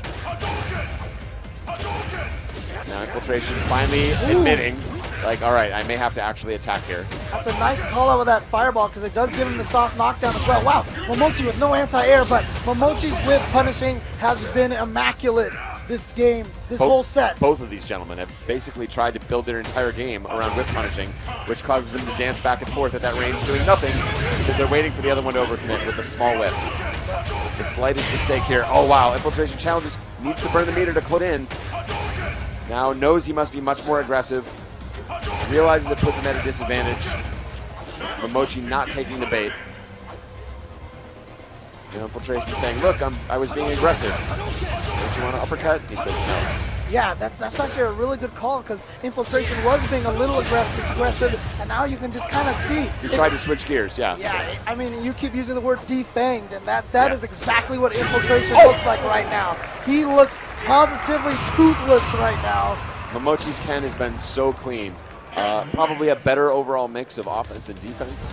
And Infiltration's looking like at this point he's been figured out by Momochi, and he's looking a little bit unsure. Evil Ryu isn't really able to attack, and that's part of why Ken gives him a difficult time, because he's able to be outpoked in the neutral game, even though Evil Ryu's sort of burst damage when he does find an opening, obviously, for the most part, much greater than Ken's. Now let's see if we can find which character here is going to act as his set of dentures and give him some of those fangs back. He's going to reach into his magic hat. Could it be a random select in the EVO finals? It would be definitely a first. Hakan. But this is almost, if you play one character, this is never a thing you have to spend time thinking about. You play two characters, you might have a backup. Infiltration may actually be suffering from the fact he plays so many characters. Maybe none of them are a clean counter to Ken, but he has to think through all the different possibilities. What's going to be most surprising? What? Have we? This okay. is what? I have seen him play this character before. But he's locked in. Not on a world stage like this. Not in the biggest tournament of all time. This is akin Oh no, this is classic Infiltration and also a shock. This is akin to B3, Alex Bai busting out Sagat in grand finals of Alpha 2. A character that just no one even thought was even a possible choice. It's that level of surprise. Let's see what he's got to bring to the table here. Even when he brought out Hakan, a lot of us knew that he used Hakan on the side. And he's got an Abel dance here. He's trying to lure him to sleep, but what is the surprise that Abel has? Is he looking for the roll? Trying to not step kick too much? Does he think he can win on shorts? This is one of the advantages of Ken, though, is that he's a character who doesn't have a lot of weaknesses. He doesn't have a lot of bad matchups, but maybe Infiltration knows something that nobody else does. And look at this so far, nothing but clean. Something that you see a lot from Abel is overcommitment. Infiltration is basically playing exactly the same game he was playing with Evil Ryu, but now with a more potent character in terms of fireball punishing. Such clean counters, and again, holding almost exactly the same distance he was with Ryu. He's had about 2 or 3 anti-fireball moves already. He's focus dash through, tornado throw, EX wheel kick. What? So clean, but Momochi waking up with the uppercut. Okay, great tech. Oh wow, I love it, twice in a row. That dirty stuff. Oh, didn't commit to the cross-up. Doesn't find a combo. Oh no, too late there. Oh, he just goes in there. Should be it. Yes. Was that? There it is. Infiltration.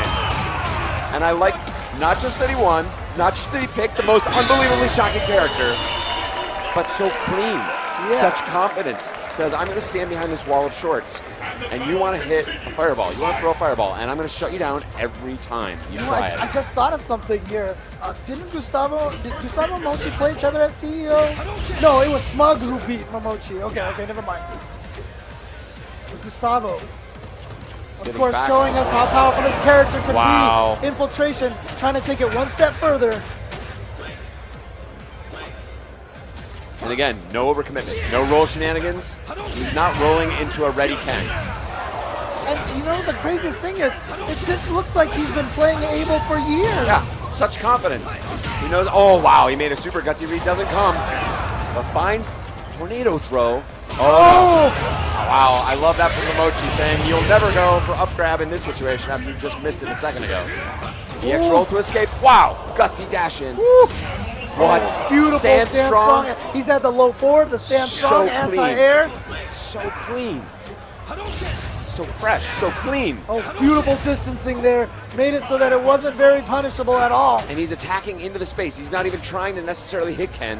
He just wants Ken to try that step kick to get shut down. Oh! That was almost like a reaction. It was perfect. It was perfect. Now as Momochi, what do you do? Do you think about one of your own backup characters? Look, Momochi knows how to use a lot of characters too. We've seen him bust out Elena in Yes. tournaments. We've seen him bust out Evil Ryu himself in tournaments. But he just beat his Ken. I don't think Evil Ryu is the answer, but Elena could be a It could be. possibility. But this is the gamble that Infiltration has made. He knows he has picked a slightly more fringe character in Abel. He is down to his last game in this set. And He has committed to this fringe character saying, I don't think Momochi is really serious about his other characters as counter characters. Right. He wants to stay with Ken. He wants to go the distance. He could try and earn a character advantage here by switching, and he is putting Momochi to the test right here. He's put him in the hot seat, and with a beautiful round. this actually shows a metagame level of the beautiful choice of Abel here. Because he's picked this character and it's throwing Momochi off so much And that he here's- doesn't even know who to pick. He's thinking about it so hard. He is going with the Elena counter. So this is what Infiltration hadn't hoped. He had a clean counter with Ken. Momochi says, you want to take it to the metagame? I'm going to take it to the metagame. And this is what makes fighting games so thrilling for me. These kind of tough decisions where you have to bet it all, put it on the line. And that is what these two incredible competitors are doing here. Momochi had made, I think, Infiltration's Evil Ryu look a bit hopeless. The Abel switch, super clean, now counter switch by Momochi. Says, let's see just how well you know this character. Yeah, this is a tough matchup now because that crouching jab that Elena has is such a good space controller. And you know, Abel's always used that stand short right Yeah. there. And stand short, I believe, is outclassed by Elena's. Oh no, some character unfamiliarity right there. But he we saw. drops the combo. Character unfamiliarity on both Yeah. of their parts. Now Elena also with some unusual, powers right through. Really empty jump armor. Incredibly smart. But this is what he's going to have to play against. Just the short, and then the surprise. Oh, okay. Oh, what defense. He says he's here to play.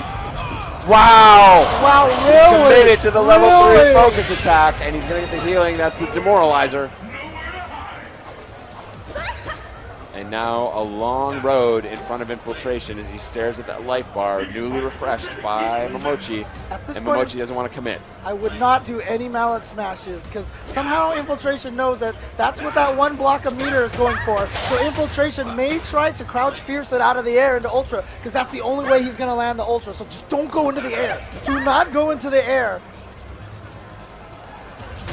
He doesn't want to overcommit, but he also knows, Infiltration knows he has nearly no way to attack in this situation. Momochi's No willing to safe do way. this until the timer's out. Wow, with the jab, it was a surprising counter, and now it have a missed! counter possibility. It missed! He did Unbelievable. combo! Patience pays off as the counter counts down. 8 seconds on the clock. This is going to Will do it be a ton enough? of damage. It'll be huge. Ton of but will it be damage. enough? It is enough! It is enough! Infiltration getting paid off. Wow. We do not see that kind of emotion from this guy in this situation. Mid-round, match point. Infiltration here from Korea. Wow, okay, good counter there from Momochi, who says, settle down, everybody. We still got some Street Fighter to play. Infiltration staying in the seat, so he's going to continue forward here.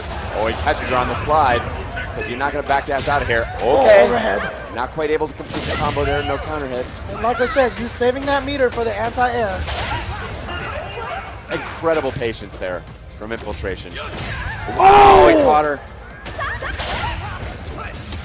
Nice throw, catches the roll. And now Momochi smartly making the adjustment, realizing he's not able to sit back and rely on the advantage of those low shorts. He has to generate a little more offense to get the life lead. Yeah, he's still up in life. Yeah, he had to spend that meter, otherwise we would have saw a repeat of the last one. Here it goes. This is basically nearly identical situation to last game. Oh! Reset. Now what's Gonna the give him a mix-up? new He's gonna opportunity. Double roll. Tried to bait out an EX uppercut or something. Oh He's still no! in there. Infiltration, no! He wants to keep him in the corner. That's why he stopped the change of Wow. direction. Wanted to keep Infiltration in the corner. He didn't think it would kill, and he wanted to keep the corner pressure going. But Momochi not phased at all by that, not caught by surprise by that decision. Great recovery, takes that second round. We're down to the last round here on game number 5. Final round. How many of these have gone to 5 games? and incredible comebacks from seemingly unwinnable situations both times. Oh yeah, And it's he got has to to spend spend it. the meter. Ooh. Yeah. That is not a safe move on block unless you use the meter to try and escape. And infiltration, such focus. Such focus. Wants to choose his shots very carefully. Super carefully. I love this style of Turtle Abel. Oh, he found it. He found his spot. He's in. He's going for the again, reset doesn't want to go for the situation. grab. Oh no, he stood up in the middle of there. And Momochi. Now he says, you're going in the Oh, corner. that was so I get smart. all the screen space back. Oh, wow, what a counter. And you're back in the corner just like that. And now I'm in the Infiltration. corner. He's going mad here. Does not have Ultra. Not able to close it out. And here comes Elena and Momochi with another healing. And goes he's, low again. he's coming back. Crumple again. Can the evil genius do it? He's at mid-screen. Infiltration has lost the corner possession, but he has a slight life advantage. Will it be enough? Nobody's got that. He wants the 2 meters. He wants the 2 meters. The crowd getting hype. They can feel the tension on these two men. Will it be? He runs into the short. That's not safe. Oh, brilliant throw. He's got all that screen to walk. Right back up. Oh, big save. Incredible match. Ladies and gentlemen, if you want to ask what Street Fighter is, that, ladies and gentlemen, is what Street Fighter is. High-level play, great footsies, just mind games left and right. A straight test of wills. Nemo, as he takes the stage, smiling at those competitors in respect for the amazing match. Just a raw test of wills. How many just stare downs as we just dance back and forth, out of range of one another, just staring into each other's souls. Who will crack? Oh, wow. We're going to be breaking that one down for about, I don't know, probably at least until next EVO for sure. All the great decisions that were made in that match. And again, infiltration, you called it with the reset. He wanted to keep him in the corner of that last change of direction in round 2 of that final game. And he didn't think the change of direction would kill. He didn't want to let him out of the corner. The final hit, of course, does a special throw across Abel's body. Right. And he didn't want to give him that space to potentially run away. That caused him to let him go. I want to give a little chance here to shout out everybody at home. I hope you guys are enjoying this as much as we are. There has been some crazy Street Fighter. Tell everybody that they're missing out if they're not watching this right now. My old Street Fighting heart can't take it. We are being entertained by some of the greatest players on the planet of any video game. Of some any of the planet, highest level we play. know. Yes, exactly. And speaking of great plays here, we've had GamerBee. He's made it through NuckleDu. Well, he made it through Daigo to get here. Then he beat NuckleDu in the first round of losers. Then he defeated his second demon, TOKIDO. And now he has to go up against Black Eyes Nemo, who took out PR Balrog and crowd favorite aiai. Who's one of the slipperiest guys here. GamerBee, a very direct kind of player. Uh-oh. Nemo proffered the hand. GamerBee, too focused to notice it, denied the handshake. Wow. GamerBee also in a slight twist, sometimes after achieving goals that you've set for yourself, like beating the demons that you talked about, sometimes mentally you relax a little bit. Yes. And that could be a big danger. Wow, a brilliant read from Nemo there, jumping back, predicting possible Jaguar Tooth and getting paid off for a great decision. Finding an opening combo. Wow, okay. I like the uppercut. Ooh, went for the fuzzy guard block. He's gonna spend the EX meter there, get some good damage. Oh! That standing roundhouse, which hits really far behind his head.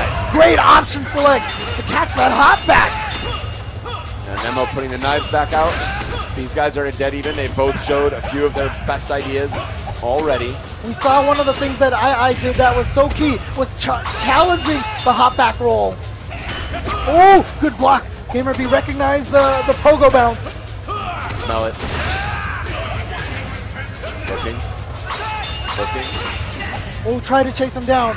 Not gonna go far enough, but great reaction with that uppercut again. And there's one of 8 on strength. Very, very vertical jump. Oh! Could be it. Finds the ultra.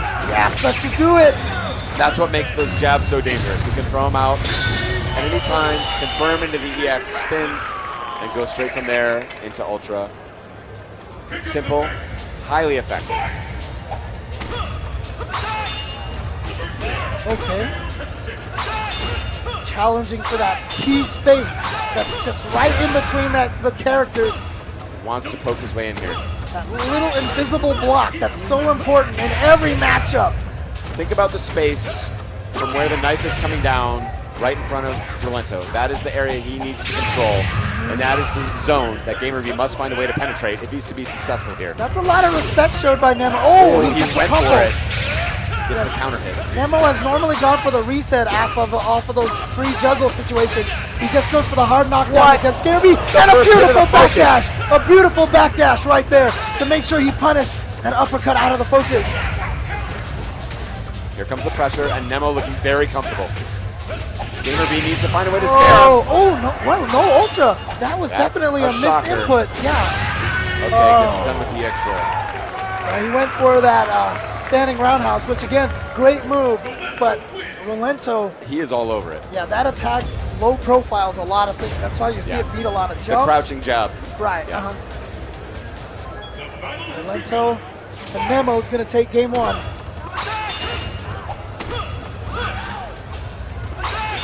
There's that zone. He's establishing that nice little isosceles triangle. It's a right triangle. All right, GamerBee trying to get in there. This is that pressure that he wants. He wants to keep up. Okay, that's the best punish that Adon might be able to get is just that low strong into continued pressure. Oh, trying to throw, and that might be the lifeline he needs to force NEMO off of his game. But here he comes. Again, that hard knockdown. And I that, love the forward dash there from that affords GamerBee. GamerBee that option. He remembered last time after he got hit by that slide. Ooh, that neutral jump roundhouse, such a beefy move. Goes in for the throw, Just takes the round. A tiny weight. GamerBee feels good about that. Yeah, you always do that little delay. I call that the syncopation. Yeah. It's just a little offbeat, just in case they do a wake up something. Oh, the NEMO combo. Oh, he hops away. Bouncing the wrong way, but bouncing to safety. Oh, okay. Oh, that could be a possible punish. Not able. Oh, the shenanigans there. You see a lot of Rolentos go for that. People so used to for the FADC dash. Sometimes you let the baton rip. And sometimes you catch them on a counter hit like that and get the crumple. And now GamerBee being ground down as he looks just a bit helpless here. Not sure how to attack into this blur. He's got the 2 meters for uppercut FADC, so NEMO has to be careful. But he has to make it land. Ooh, reset opportunity. He wants to go for the chip. So GamerBee backdash, but NEMO chased him down with that little pool cue poke. And it hurts because GamerBee found the jabs that he needed to begin his stuff, but it wasn't able to recognize in time to hit confirm. Okay. Armor break, the ground version.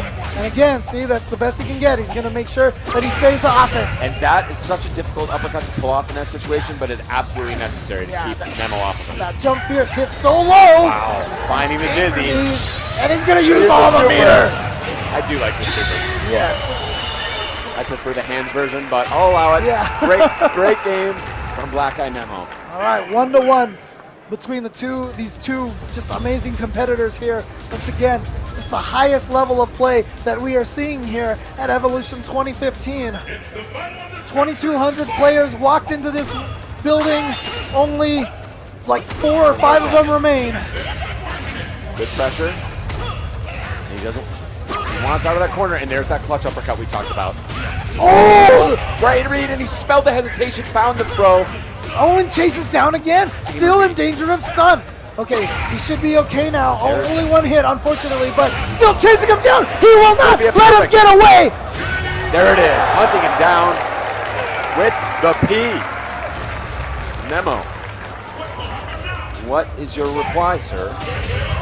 And immediately, just with a stand roundhouse right there, just a little bit of a check. Yes. Says, you know what? You want to try to turn this momentum around and be aggressive. I will throw the stand roundhouse at you and counter your aggression right now. No aggression for you. There it is again. That's He's not letting it get defense. started. GamerBee's defense has been so good right now. That time it goes unchallenged. He has found the magic range, and somehow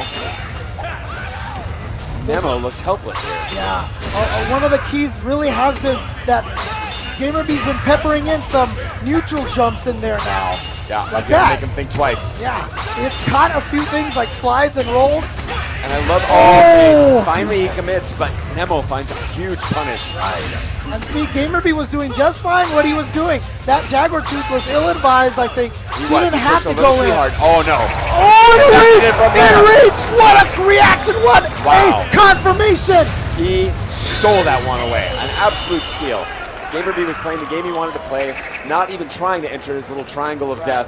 NEMO finding the opportunity to steal it back.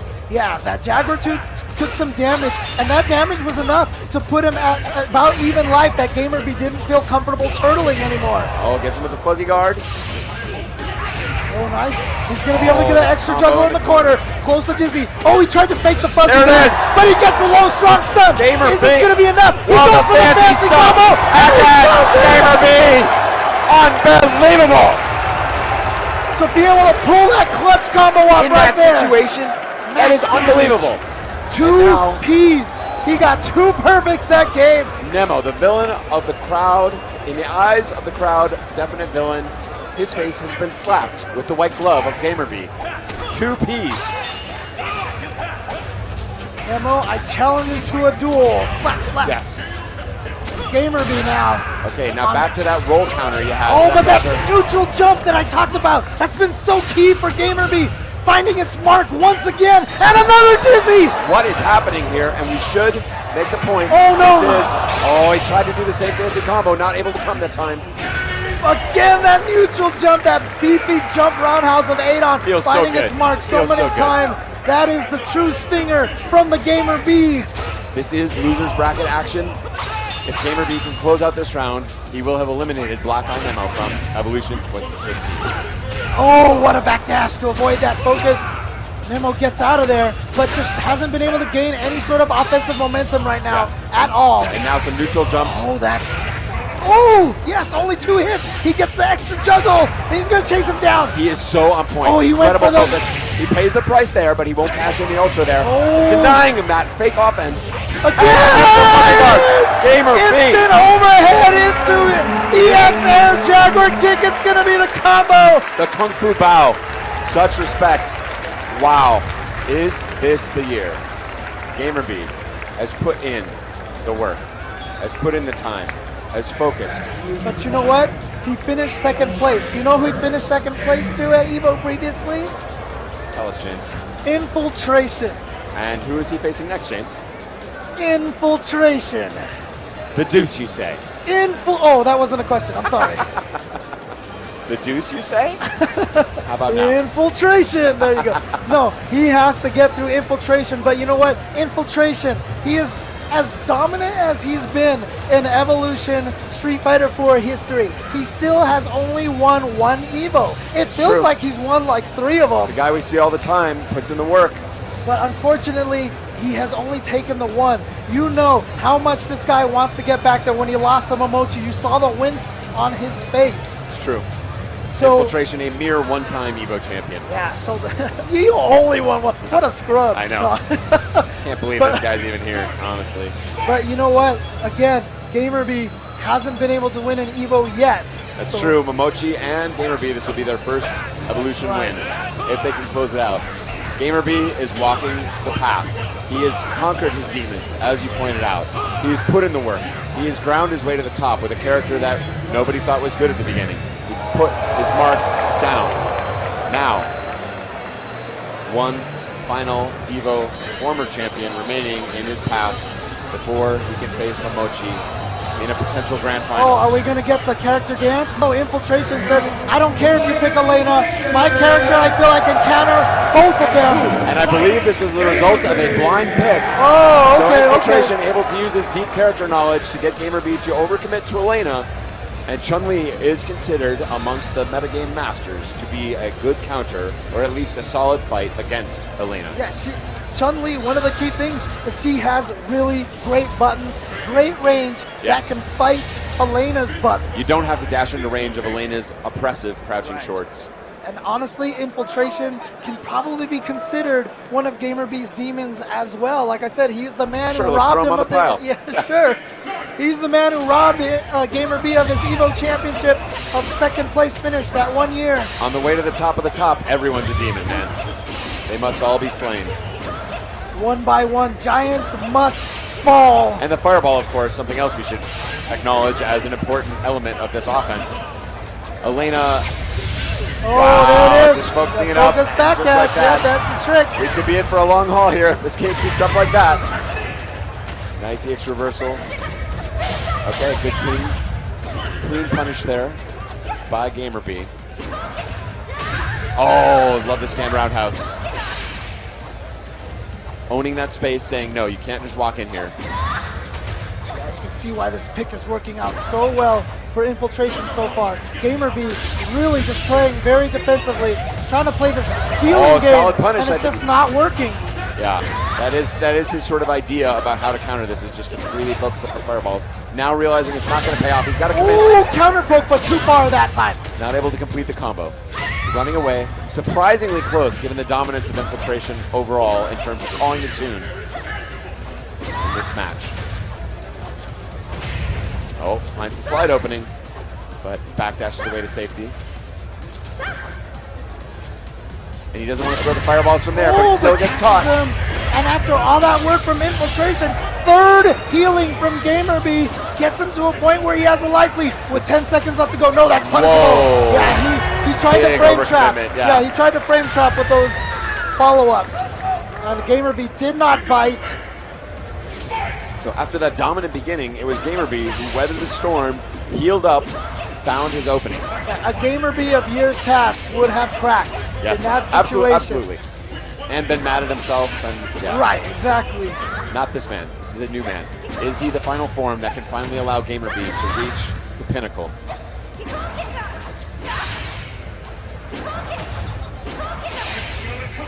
Holding the distance. Anything outside of low roundhouse range, he can throw fireballs. Ooh, he knew he was going to get hit. He didn't even cancel No. it. He just let it rock. Because he knew it wasn't going to be a huge hit. And look at this. What he did there was create a scramble situation and was able to come out the better of it. And now with a huge life lead over Chun-Li, who has Counter no poke, healing. get over there, out of the corner. Infiltration must now consider finding a way to get in.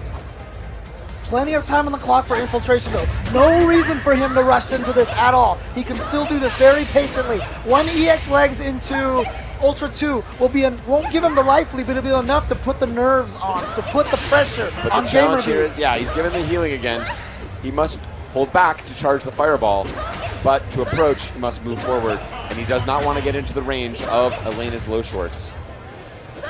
There it is. He's trying to counterpoke from that other secondary range at which Chun-Li can dominate Elena. But GamerBee showing himself to be a master of the meta strategy in this particular matchup. Content to sit back and heal it up. Now time running out on GamerBee. Does not want to go down 1-0, and that could be a punish possibility. The hurt boxes of Elena may have saved GamerBee right there. That had picked him up. Yeah. Elena with a very unusual hurt box. That punish did not pick her up to lead to any kind of substantial damage as the time ran out on GamerBee's comeback attempt. And this has got to hurt. He made the smart call on the select screen, was able to find the perfect counter character, but GamerBee's match knowledge just proving too strong, saying I will not lose to a bunch of fireballs and just keeping me out and being outpoked on the ground. Throw all the fireballs you want. I'll focus them up. I'm just drinking those fireballs. They're powering up my healing. I know you don't have punishes from range against my healing. Would we consider a possible use of Ultra 1 to try and punish the healing? I would imagine a character change at this point. It but could be. But Chun-Li is the counter. Look, during some of the other games earlier in EVO, I said this on the social media. Look, you do not know the kind of pressure, the kind of stress that being on the stage, grand stage, like It's stressful for anybody. Until you're up there, you just can't No, know you can't imagine. how much pressure this is. You can see it on their faces right now. It only comes once a year. You don't have too many chances to experience this kind of pressure. But also, this would be tough for anybody. But what makes these guys champions, they have poured hundreds, thousands of hours into this game. Thinking about it, talking about it, analyzing, trying to do the absolute best they possibly can. So they literally have a huge investment, personally, emotionally, in some cases financially, into succeeding at this game. And now GamerBee showing a slightly different side, willing to try and go in. Right. Smelling that infiltration will not go to the all fireball offense. So adjustment on adjustment on adjustment. And now Infiltration says, I would really like to play this fireball game, but he knows he has to mix it up just a little bit. Going for the healing, knows he doesn't have the charge. Wow, he gets the full one. And did not cancel it. And Infiltration was expecting it. That's why he made sure Den did the full jump-in combo so he could get as much damage as he could. But still barely came even. And that's the thing, it cannot be canceled once she reaches into that sort of celebratory final animation. Another Ultra just like that. Out of range. The work Infiltration must do just to keep up with this character. And again, GamerBee is not looking just for a fireball, but a slow fireball that'll evaporate in time. Going low, smart stuff. You always have to represent that low, otherwise the EX Mallet Smash essentially useless. Yes. It has to be a surprise. But once again, GamerBee, you see, he has the healing again, so he keeps backdashing and baiting Infiltration to try to commit to something. Wow, he's just going right in. And that is the best punch you can get from that range in terms of fast move, in terms of moves that have range. Oh, now this time Chun-Li's hurt box saving her. Yeah. Time 14 running seconds. low, but also another healing potentially on the table. Oh, and he finds the knockdown. Oh, the Mallet Smash. Is he going to steal it away again with the healing? Yes, here it comes. Backdash. 1 second. Oh my God, that's going to do it. That is exactly what he needed. Got just enough health back. Wow, and what a gut punch for Infiltration. The Another great demoralizer. round. It really is the demoralizer. Wow, that hurts so bad. Catches him there. Now good corner pressure. He knows he's going to have to switch it up, and this is his choice. He's going hard at Elena, finds the scratch wheel. Yeah, I think Infiltration's realized now that this fireball game is not going to work for him. He's got to go in. He's got to play the offense. Okay. Now, here comes GamerBee. He's able to get just even after that incredible run. Okay, nice. Popping him out of the air. Good anti-air. All right. Yeah. This is a big enough life lead that Infiltration can now play a defensive game and get GamerBee in there. But he has to realize that his defensive game cannot consist of fireballs. Yes. Because that is just going into focus. And yeah, he's trying to bait him into it with those EXs to focus back down. Oh no, a little bit too hard on the offense. GamerBee had the same read. He said, you know what? He's coming in on me, so now I'm going to counter with my pokes. Beautiful back and forth here. Oh, he stood up. Oh, he wow. stood up. Oh, but just like this, they're taking the offense right to one another. It's going to give him a lot of ultra, but put him back in the match. Can he shut down that? He would have liked to throw a fireball there, but knows better in this situation. He knew better. Yeah, but GamerBee still with a life lead, yeah, and he still has that healing locked and ready to go. And there's how he baited it with that back, with the EX fireball, was able to get some extra damage. And here we go, activates it. Is he going to cancel it? No, he just lets it rock, and only a sweet punish. The mind games. Yeah, Infiltration didn't believe he was going to let it go that whole way as well. GamerBee is in his head with that healing. And James, you asked me before earlier, is this man a demon? I would say yes. He's unkillable. Maybe GamerBee has become everything he fought against. The biggest demon of them all. With this vicious healing strategy. And again, he's built up the healing. He can just let it rock again, which, oh, And no, the crowd too many is shocked. backdashes. Oh no, he had the opportunity. Great Trying to make it tech. happen. Time running out. Another healing. Just gonna let it rock. Shameless. Shameless with the healing. And a back throw from Infiltration. Oh, again. That's he got him back in the corner. This is really key Even for on him. life. Time running out. 10 seconds. Oh, too far. Too far. Good block. Can Infiltration run away? No meter for Elena. This is the key. That was Infiltration gets to stand fierce. Anti-air. Jeez Louise. He is being pushed to the absolute limit here in terms of what he can take. How many times, how many life bars worth of damage does Infiltration have to deal to defeat GamerBee? GamerBee, such a good guy, such a nice guy. No one's nice on the Hard to pull for him in this one. Yeah, this is, he is really sticking it to him with some genius understanding. Using the low fierce, which advances slightly. to get underneath that neutral jump from Elena. Very smart stuff. And to be honest with you, this is 1-1 right now. I swear this feels like it's 5-5 already. It feels like, yeah, this is a best of 9 set or something. We are going to the limit in terms of time.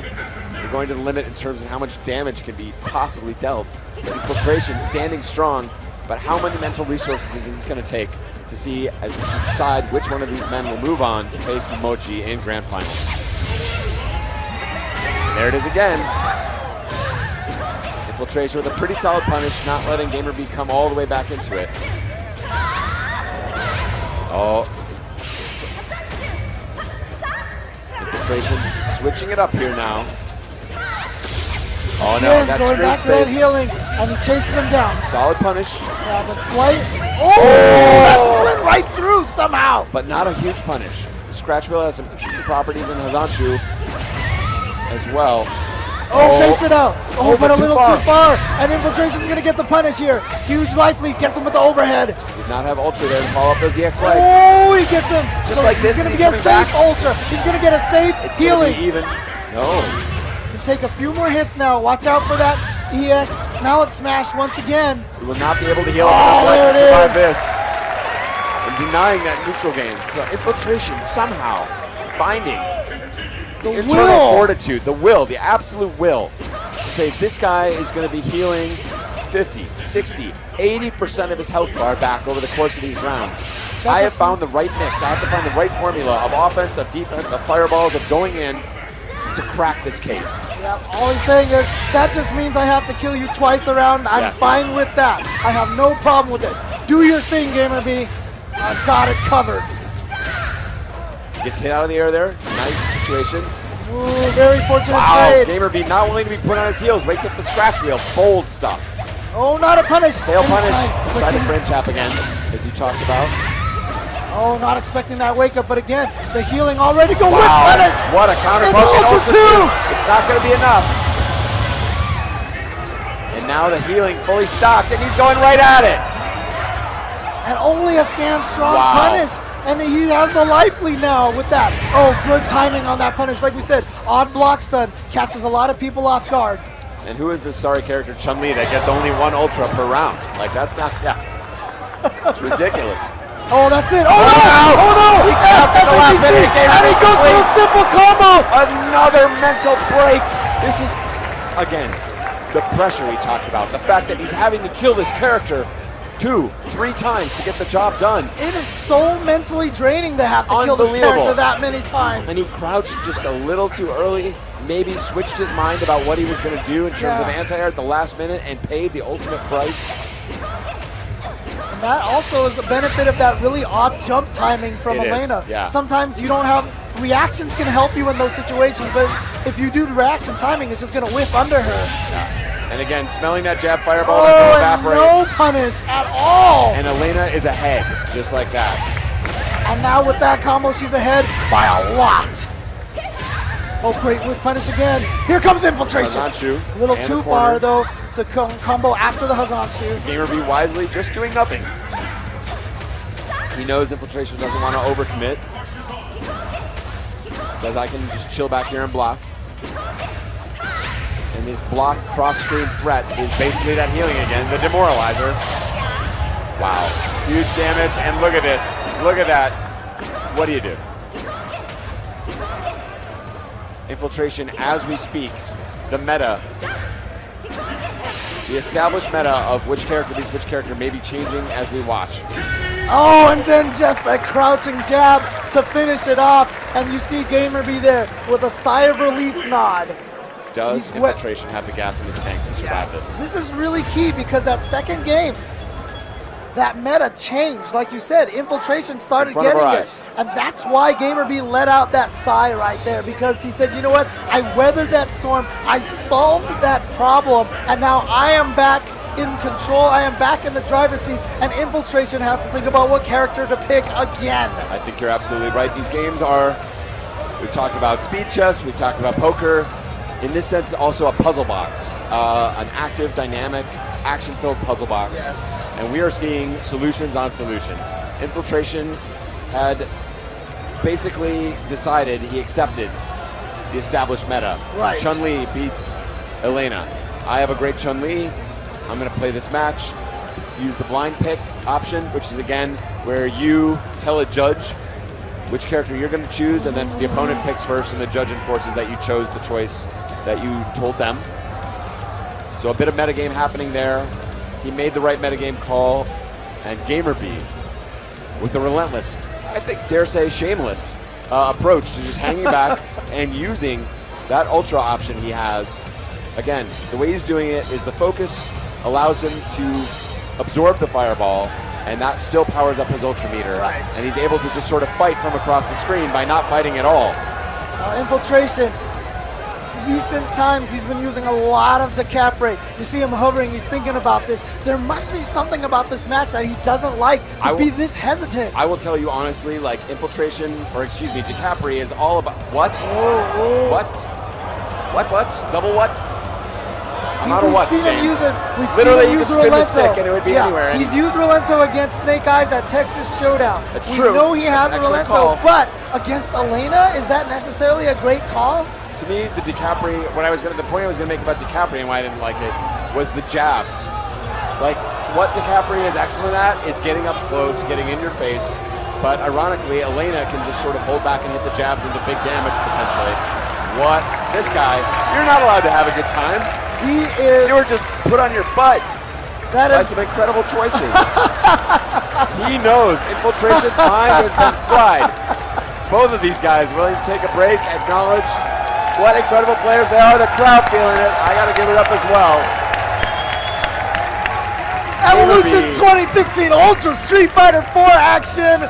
GamerBee Infiltration taking it not only to the max here in battle, but outside of battle as well. It's a hype select screen. Okay, now they're going back to the water bottles. Everybody, this is Street Fighter you cannot miss. What will be the choice? Some metagame hype right here. Tell everybody, gotta watch this. The clock has been called. The judges have called the clock on him. Tweet it out. 60 seconds on the clock. Get everyone to watch this. This is amazing stuff. And we are going to have someone holding the clock on them. And GamerBee is just laughing about it. He's Tony like, Cannon has approached the stage and officially called time on Infiltration. He must make a choice. He's not allowed to linger at the screen for an indefinite period of time. The opponent can call time. A judge can also call time. And that is what has happened. whoa. What? We thought we saw the last of Jury when aiai was eliminated. Just when you think Infiltration is out of surprise. What? Switching his buttons? Interesting. This Okay, is- okay. Okay, 3 kick and 3 punch button switch. Wow, just when you think the man with the infinite bag of characters is out of surprises. He's thrilled us in EVO finals before with surprise choices. Here he is again. Nobody saw this coming. May the spirit of aiai be with him. GamerBee, of course, feels almost destined to reach this pinnacle. Can he be stopped? Here we go. Jury versus Elena to determine who goes the grand finals. Now here's the question. Is this same kind of meta we saw with Chun-Li going to be possible with Jury? No, Jury gets a little bit, she has a slower startup on the fireball, but a faster follow-up, and I think that may be the bet that Infiltration is making. And it might be just that simple. When the fireball comes out, he knows he can follow it in for much bigger damage. GamerBee dropping his combo, but then Infiltration not getting his cancel on the punish. Here we go. Oh, here's the it again, yeah. But you know what? Jury can do probably a little more damage. A little more damage and a better, faster follow-up. Right, and no meter spent to get that damage. I love the slide from GamerBee back there, smelling a neutral jump and finding a way to slide it out of the air. Oh, Wow, trying reading to the counter counter. out of there. Another Not healing gonna in your happen. face. Oh, Shutting it down, but now an even match. And here comes the Feng Shui. the problem with landing that dive kick though, that might have reminded GamerBee if Infiltration has a meter, he gets an EX dive kick from far. And GamerBee very happy to spend that meter there, even though he was blocking just to try and grind out the Feng Shui engine to remove the timer on that, take that advantage Oh, away. and a punish on the overhead, the whipped overhead. GamerBee is playing this masterful footsies game with those pokes. And Another GamerBee Feng says, Shui. you know what? I've got my own unorthodox ultra, but GamerBee not letting him get any play off of that Feng Shui engine. And now GamerBee at match point. You can tell, you can see the essence of Infiltration's game plan here with Jury. And it is a good idea, but does he have the execution to beat a player like GamerBee? Character is an absolute master of the arena match. Oh, he uses the counter to get out of the corner. Again, a big risk. But it is just not working. This is not working out for Infiltration at all. GamerBee is making all the right decisions. Oh, try to chase him down. And I like that he's not trying to back. He's trying to threaten at all times, stay just at that range. Wow. Oh, beautiful block. This may be his last chance. Yes. Feng Shui engine powering up. He's got to get it done. He can make all that life bleed away, just like that. Just Goes like low. this. Wow. Here we go. Opening The him up with reset. the reset in the middle. Comes down to this. Infiltration. Infiltration is here to play. Staying Is here to alive. play. Just like I said, that Feng Shui engine, just, it's so much potential for damage if you pull out those resets. And what may be one of the longest matches in Street Fighter history in terms of clock time. He is going the absolute distance. Must win this round in order to take it to the final game. And now he's got GamerBee dancing to his tune, trying to come in and find a way through the fireballs. Oh, he switches it up with a dive kick. I like it. Yeah, I'm surprised. Where's the focus backdashes that we saw from GamerBee before to get the healing? And He's not doing it at all. This match is coming down to as simple as, like, who is mentally in control? Who, you know, if Elena can make Jury come to her, big stuff here. He's going to heal after this. Yeah. Get some of his life back, and just like that, tied in life. Very conservative, though, showing a lot of respect for Jury. Watch out for EX Mount Smash. That was what he was trying to, you know, show. But Infiltration did not bite. Oh, here it comes again. But Save position, challenge. Wow, he knew he could do it. oh, Great dash forward. Good challenge into the reset. Could it be enough? and the throw! Infiltration lives on! We are going to the final game. The final game. When Two everything, great champions. when everything looked like it was going GamerBee's way, suddenly it has turned around. And How like many I said- times can this happen in one set where it looks just completely hopeless for the other man? And then he swings back. Infiltration, give me a little back rub like, sorry, dude. I know this is completely... Meanwhile, in the offing, we've got Momochi basically cackling, Yes. knowing that his two potential opponents are being completely drained of their life Yes. force by this grueling match. I'm almost positive that Infiltration leaned over to GamerBee and said, boy, this sucks. GamerBee looks like he is going to make his decision here to go with Adon. If he chooses Ultra 1, he can easily react to a lot of the fireballs, the Fuhajin releases, That's and true. counter with Ultra 1. Yeah. Infiltration, his die is already cast. He is not able to switch characters. You're only eligible to switch characters when you have lost. So it'll be advantage GamerBee on the select screen going into the final game. And will the clock be called on these guys again? They know they've been pushed hard. It's been a grueling match. I think they're understandably taking as much time as they can. And he is going to Reset. do it. GamerBee, known for his Adon. That is who he has basically pioneered in the course of Street Fighter 4. He's going to try to put it all on the line with this character. He's going home or he's marching to grand finals. What'll it be? Up against Infiltration in his seemingly endless character options, all of them played at masterful levels.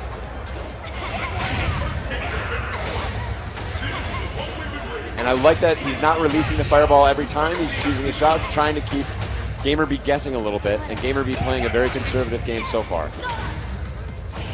Wow. Nice counter. Oh, and a beautiful jump back to punish that Jaguar kick. Oh, A little out of position with the fireball, but manages to recover. Holding him, he wants to hold him at exactly that range outside of the standing roundhouse range, which is a really important button for GamerBee here. safe on block when distanced correctly. And look at that! Knows that GamerBee is playing a very slow defensive game. Just goes up for the dash throw. And yes, crouching under the fireball opens you up for the overhead, just like that. Oh, here comes GamerBee. He must survive this. Wow, super smart EX pinwheel and just wants out of the corner. GamerBee Dive tries to kicking at chase each him other. down. Oh, He's finds gonna it, get the that's throw. it. Infiltration now at match point. Everything is on the line here for GamerBee. Can Infiltration pull this off? And GamerBee looked like he didn't quite find his footing. Is he also just drained? Is he just out of gas in the tank? Does he have what it's going to take? Can he look deep inside to get across this goal line? Poking back and forth.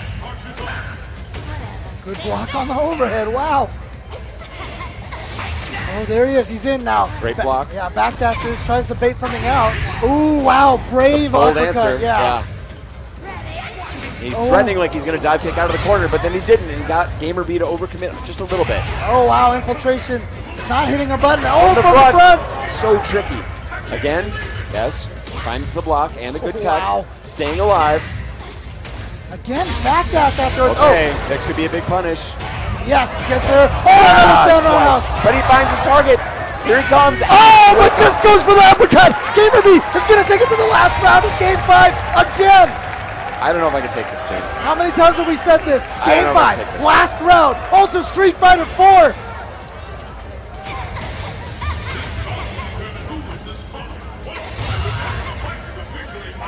Dancing. Trying to find the approach. Wants to be in that stand roundhouse range, but also willing to sit back at the Jaguar kick range as a threat. Ooh, There it is. Get the free Finds juggle, it and the yeah. juggle. Now with the corner pressure. Yeah, GamerBee is trying to be very wary of that EX pinwheel that could turn the tides around very quickly. And I like the advantage for GamerBee here because he's playing a very simple game. He's only forced to think about a small number of things. If infiltration continues to sit back like that, he needs to mix it up. He needs to get in GamerBee's head.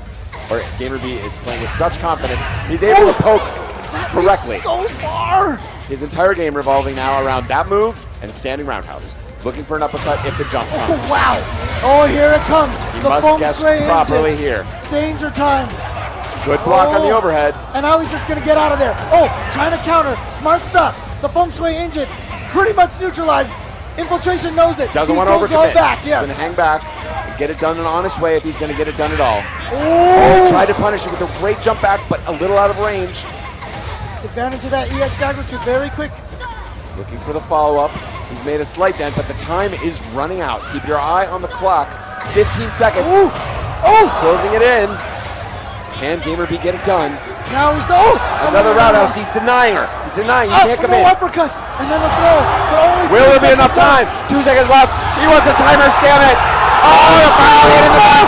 It's not enough. The timer scam works, and GamerBee advances forward. One of the most mentally draining matches of Street Fighter I have ever witnessed on a competitive stage at this level.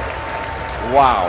Giant after giant. Wow. But they might be giants, but they're all falling one by one. All of them have to go home except one. GamerBee and Infiltration, two of the biggest giants there are in Ultra Street Fighter 4 right now. GamerBee is the one to advance forward. I feel like I'm mentally out of gas. Oh, I'm drained by that match. Definitely I didn't have to hit a single button all day today. These guys are doing it on the toughest stage at the end of the toughest tournament bracket in the entire world. Look, there are thousands In of the people entire world. and thousands of people in the audience right now. Every single one of them are just as gas. Audience, let's get excited. We are at grand finals. Look inside, find your hype. Man, that was, I didn't have to hit any buttons. I'm wiped out. I'm wiped out. No words. But we are not at the end yet. We have the grand finals coming up. And what a grand finals. Yes. Momochi. Also been dancing on the cusp of true greatness for a long time. This has been the greatest year of Street Fighter of his entire life that I've ever seen him play. Easily. We've also got GamerBee. But you know The what? hardest working man in Street Fighter. What you said about Momochi applies word for word right now to GamerBee. I have never seen him play like this. Agreed. I have seen him, like, we made the comment, we have seen him crack under pressure. Last year, he traveled everywhere, worked super hard to try to get the Capcom Cup. He did not make it, and after he made it, his heart was broken. He had talked of retirement. He said, I didn't make it after all that work. Maybe I should quit. Maybe I should just retire. And then somehow that gave him a moment of clarity. Something, where he realized he was working too hard. And I noticed this at South by Southwest. And in talking to him, he told me, you know what? I realized that, you know, one of the main reasons why I started playing this game is that it's fun. Yeah. I put too much pressure on myself. We talked about that. Yeah, it's hurt him. And so, even though he's putting a lot of pressure on himself here, I feel like the step back, thinking about it again, picking up Elena as a secondary character has changed everything for GamerBee. And here he is, grand finals against Momochi. And of course, Momochi, there's just no words for how strong this player is. And what's tough about Momochi too, he's nigh unreadable. The way he switches things up, very difficult to determine consistent patterns.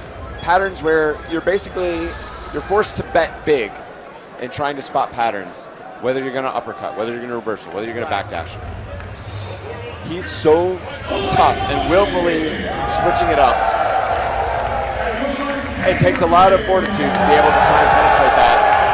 I gotta also say, GamerBee with a huge heart, hailing from Taiwan, of course, a smaller place.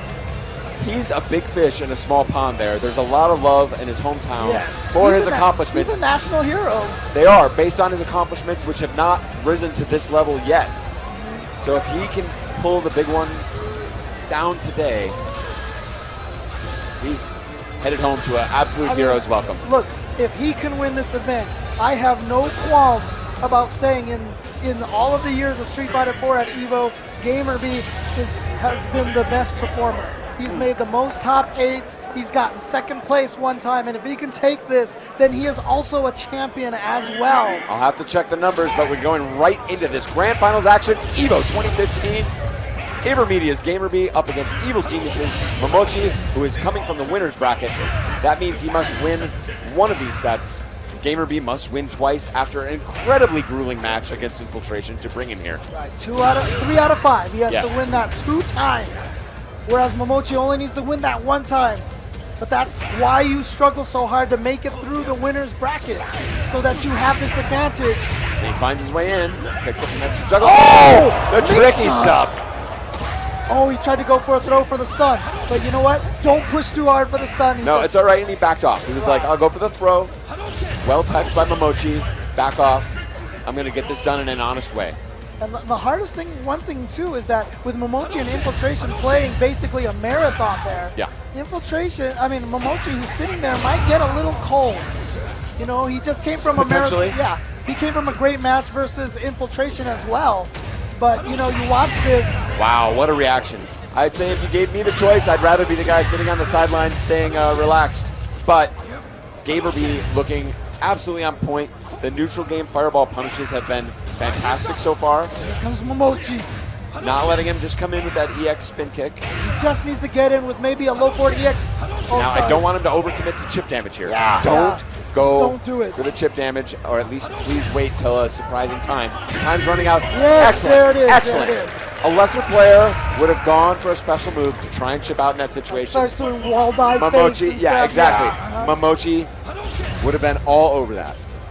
But GamerBee smartly resisting those temptations. Okay, that's okay. His uppercut travels so far forward that the EX Hurricane puts him out of position to punish. Oh, that was supposed to be an EX Jaguar kick. Did not get it out. Momochi will take that any day of the week. Palm neutral here. Interesting jump back from Momochi. Not sure if he was trying to bait out a Jaguar kick or not. And you see how many people here are playing Momochi from the same range. They're like Jaguars, hovering at the edge. Well, I shouldn't say Jaguars. I meant wolves, but the Jaguar kick came out. It was exciting. They're hovering at just that range outside of the fireball where they can react and punish, trying to shut down Momochi's offense. They also want to stay out of range of that step kick. They want to neutralize Ken's best weapon. That step kick is what gives him everything, and that is one of the advantages that Adon has, is that he does have the stand roundhouse, which can kind of mess it up, and at the same time, an EX Jaguar kick to punish fireballs from a little bit further Very out. dangerous, and that's why he's dancing back in there. Yep. He doesn't need to commit. Ooh, here we go. Here comes Momochi. Oh, wow, what a option. Oh, what he did out of the air. Wow. So on the ground, that would have closed it out for him. But because Momochi was in the air by just a little bit, that crouching strong didn't combo into the Jaguar uppercut. Rare mistime crosses up Hurricane there, did not catch GamerBee on its way down. Oh, nice. Okay. challenge, just goes with the uppercut. He knows he's got enough bar to make him safe. That time willing to get the knockdown and baits out the uppercut from Adon. Now, Forced to cancel GamerBee it. started out very strong, but it looks like Momochi Oh, has wow. wrest control of the match from GamerBee. We've seen Momochi do this time and Beautiful time counter. again. Wow. Smelled it coming the whole way. Good tech by GamerBee to stay alive here. But he must now go in. He's not going to be able to hover back at that distance. Oh, he is. All right. Wow. Okay. Oh. Just a little. He was not expecting the step Yes. kick. He wanted to set up the guess. After you block this, am I going to uppercut Or try FADC and throw. or throw? Yeah. Right. He wanted to set that up. But Momochi smartly moving to a surprise position, causing that kick to whiff and the setup to fail. Battle has begun. Fight!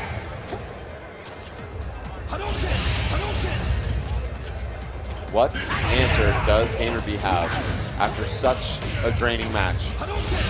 Does he have what it takes here to go the distance? He must win 2 sets against Momochi. Truly, facing not only the biggest bracket in Street Fighter history, one of the most grueling matches in EVO final history, now must win 2 sets against a player who's playing incredibly. At the height of his powers. The hardest part is when you know you're in loser's bracket and you have that many matches to win. When you start losing the first set, it just looks like that light at the end of the tunnel gets further and further away. Another demoralizer. But he's hanging strong here. Still wanting to hold that distance. Momochi not wanting to overcommit. You see, as soon as he gets a little closer, it's either going to be the standing roundhouse or from Ken the fireball will come. There it is. Wow! My God! And the crowd reacting big way to the jab, but GamerBee finding the scramble situation goes his way. Yeah, despite that crazy counter from Momochi, GamerBee still with a life lead, amazingly. I feel like Momochi has been in control. Wow. I felt like Momochi was in control that whole round. Yes, and GamerBee snatched it away. Even with Momochi's cool technology of the standing jab and the EX Hurricane kick, he made the best of the follow-up situation. And got it done in a brilliant, brilliant reaction. Ooh, low profile. Oh, wow! He got away with it. Oh, I think that meant to be a jump forward. That might have been an input error. Good counter. Momochi, as I said, the whiff punish that he's been doing all tournament long have been ridiculous. Whiff punishing 8 on stand roundhouse with their step kick. And I love that neutral jump there from GamerBee just a minute ago. Trying to counter the step kick if Ken came in hard afterwards. His counter on top of counter. Oh! Again, those Whiffs low against profiles. crouchers. Yeah. Oh, So clean. wow, let's get great the follow-up. call, yeah. Saves the meter. Save himself, I should say, by spending the meter. Oh, too far, too far. Just out of range. Oh, backdashes to safety. And once again, still in the game. Yeah, he's going to get the sweep. Oh, Momochi too just far got somehow hit. with the jab. Oh, that's so risky. Wow. Wow. Gets him. Doesn't give him the chance to get behind him. Catches him out of the air at the top. And again, total composure here from GamerBee. This is the guy we would have seen potentially crack in a situation like this in past years.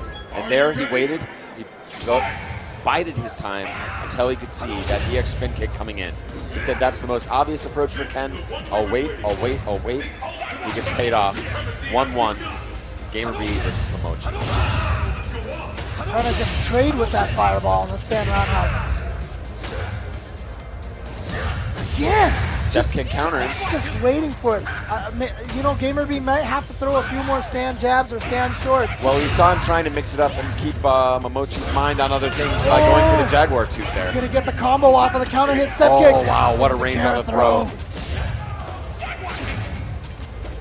GamerBee crumbling a little bit here. Going in, wow, auto-corrected it. Oh, he went for the throw. He wanted to play like he was gonna do uppercut FADC, went for the throw. Momochi's just not buying any of it. The correct analysis there saying you're not going to spend all of your meter this early, especially in round 1. You're going to go for the throw first, and he gets the proper counter. GamerBee gave him the sales pitch. Momochi did not buy it. No sale. It was a great pitch too, but Momochi steadfast. Too smart for this car salesman. Oh, no uppercut there. Very surprising. That's one of those things you're always ready for on the throw whip if they neutral jump. Yeah. This time, Momochi, slight overcommitment, runs into that big two-hit stand roundhouse. Okay. Oh, wow. The Jump punish, the towards. step kick, yeah. Very interesting. That's a very tight timing. I do think he might have jumped at the very beginning of that step kick. Oh, wow. Dizzy danger now. But he's going to back off. Doesn't want to push it and face an uppercut. Right, that's what we saw earlier. God, again, that whip punish. Oh, and now running into things of his own. It is, again, a test of absolute will. Chasing down the back dash with the step kick. Oh, again, that standing roundhouse checking him. He knows he now has him on death's door. You see, that's the power right there that Mochi has. He has at that range where Adon wants to hit standing roundhouse to stop the step kick, but then he can whip punish it on whip with the step kick. Oh! They both really want to counter each other's counters.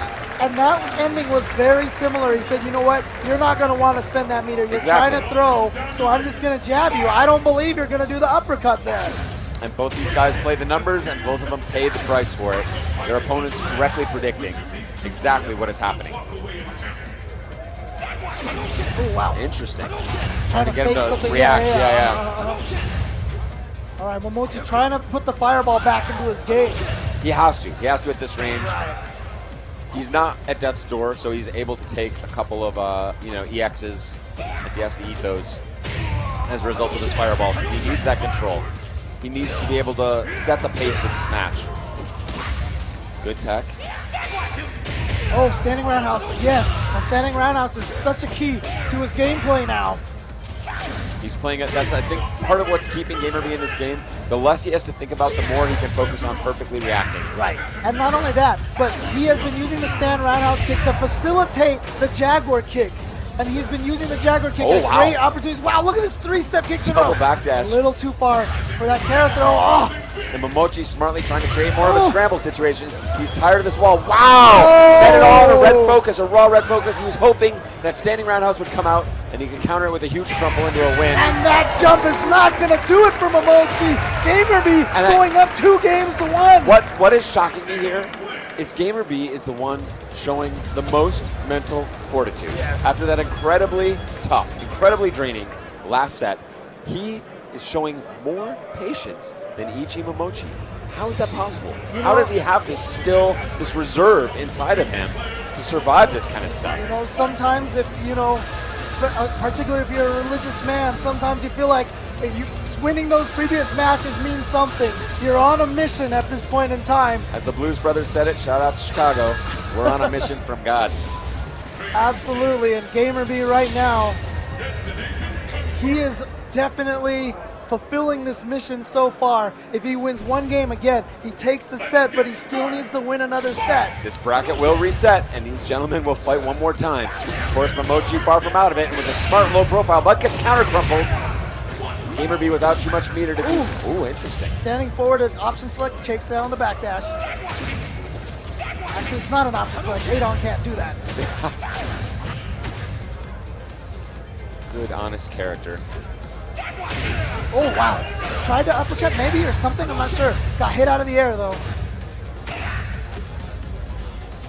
Controlling that space. But you see, Momochi's walking back and forth, not hitting buttons. That means he's trying to look for the Jaguar kick. Yes. You know, so that's why Adon stopped. That's why GamerBee stopped doing it. See? Okay, now he's finally got in there. But Momochi also wisely recognizing that move not really reactable as such with the Dragon Punch. Right. Oh, wow, a jump backwards. Okay, great uppercut. Got him out of position, and now corner switch. But Momochi finds the damage. Oh, gets him to spend. Oh, he caught him swinging. Oh, no. Wow. Oh, he's just going to chip him out. It's so smart. Wow. It's so smart. He knows he's on match point. He's willing to spend all of that meter to close out this round. I think both of us agree that is absolutely the right call. I'm really surprised Momochi didn't bet at all. When he landed that jump roundhouse stand jab, you can link stand jab into Ultra 2. Very hard. Very hard. I really expected that as well. I was very shocked when he went for step kick afterwards. Look at that, GamerBee with all the right reads. He is getting Momochi to spend all of his meter on blocked uppercuts every single time. Great throw tech from Momochi. Still holding fast here. Oh, wow. He tried to counter with the smart jump back, but instead gets hit with an uppercut for his trouble. GamerBee making all the right calls. Yeah, even on that throw tech that we just saw. And Momochi looks like he's playing just a few frames behind. Just a few frames behind the pace. He's not quite able to hang in there so far, but he's far from out of this. Oh, no uppercut there. That's one of those just uppercut if you can. Oh, denied. GamerBee Denied. has reset the brackets. You talked before about the light at the end of the tunnel, moving further and further away. Faced with the second set, faced with the challenge of infiltration. That light is getting brighter. It's getting closer. GamerBee can feel it now. The light is in his eyes right now. He's being blinded by the light. Go into the light, Bruce. And Momochi thinking very hard about this. He's come a long way. This is the moment that he has been trying to get to all year long. And you can see, I mean, look how hard this guy's in. He has an automatic berth into the Capcom Cup just by being last year's champion. But that has not slowed Momochi down at how hard he has worked and how much he wants to win all these events, particularly this event, EVO. If he can win the previous Capcom Cup and he can win EVO, that just cements him as one of the greatest players right now, at this moment. And you know he wants that, but you can see, look at him, he is in despair. He is thinking hard about this. This looks like, yeah, they look like tormented statues from an art museum or something like that. They're both feeling it. Absolutely. Shades of Dogura and Galileo from 2014. Take a look at the select screen. We've got Momochi making a new bet, saying, I did not like the way that Ken match meant. I felt uncomfortable throughout. I need to make an adjustment. Looks like it's going to be EVO to. Last year, our EVO champion started in the loser's bracket in top 8, worked his way match after match after match, became the champion. That was Luffy, perhaps GamerBee, hearkening back to last year, realizing it can be done, using that as an inspiration for him to be able to take this event. That's been the history of recent EVOs, is characters that people had sort of underestimated really coming in and making their mark. This is it, ladies and gentlemen. The final set. The largest tournament in Street Fighter history. Thank you everyone again at home for tuning in to Evolution 2015. AverMedia's GamerBee fought his way out of the loser's bracket. Now, this final set will decide your champion. Will it be Evil Genius's Momochi from Japan, or GamerBee, who's fought so hard, nearly retired, but is now here and playing with his heart? Playing the Street Fighter of his life. Oh! I'm surprised at this choice. Oh, he missed the Jaguar kick. Oh, but then Momochi drops his the combo. But again, you know, that you can't really say much about that because that like I said, that's the life of Evil Ryu. So difficult. You're just gonna drop combos from time to time. I will say Evil Ryu has a slightly more difficult time in this neutral, but when he does find his opening, he gets much bigger damage than Ken. And that is the bet that Momochi has made here as we come down to the final match. Basically, you know, shout outs to Vegas, playing the pot odds. Yes. But betting on finding that hit. Yes. Betting on not just losing in the neutral situation, which is what he's on the verge of doing in this first round. Oh, well, here we go. Here it is. He must make it count. Oh, he's gonna save the second one. Watch out for Chip! Watch out for Chip! Oh, he gets the throw! Momochi's surprise throw! I thought GamerBee was just gonna go low strong super. That was quite possible in that situation. GamerBee hesitating just a minute. Momochi smartly recognizing, reacting with a throw, putting GamerBee on his back. Yeah, basically that was that moment. If you're not gonna chip me, that means you're a little tentative. Yes. So throw, time for the throw. Oh, from the front, he thought it was coming from behind. And the juggle. Oh, yes. Momochi answering back. Not able to correctly punish the backdash. All right, again, Momochi trying to establish that fireball game. GamerBee getting some mileage out of speed. Oh no, he's just giving it away like that. All right. God. They can't get overzealous. Wow, never mind. They're firing both at each other. It's like, you know what? You want to do this? You want to play the uppercut game? Let's play the uppercut. Yeah, and you know what I was about to say? You can't take too many risks at this point, but you know what? GamerBee's up there, not me. Well, so, what it is, again, it comes down to that test of wills. Like, oh, you're going to bully me with this wake-up uppercut stuff? Screw you. Ooh! Using that Jaguar kick to blow up, you know, the attempted sweep on landing. Again. Oh, here we go. Big Finds damage. the target.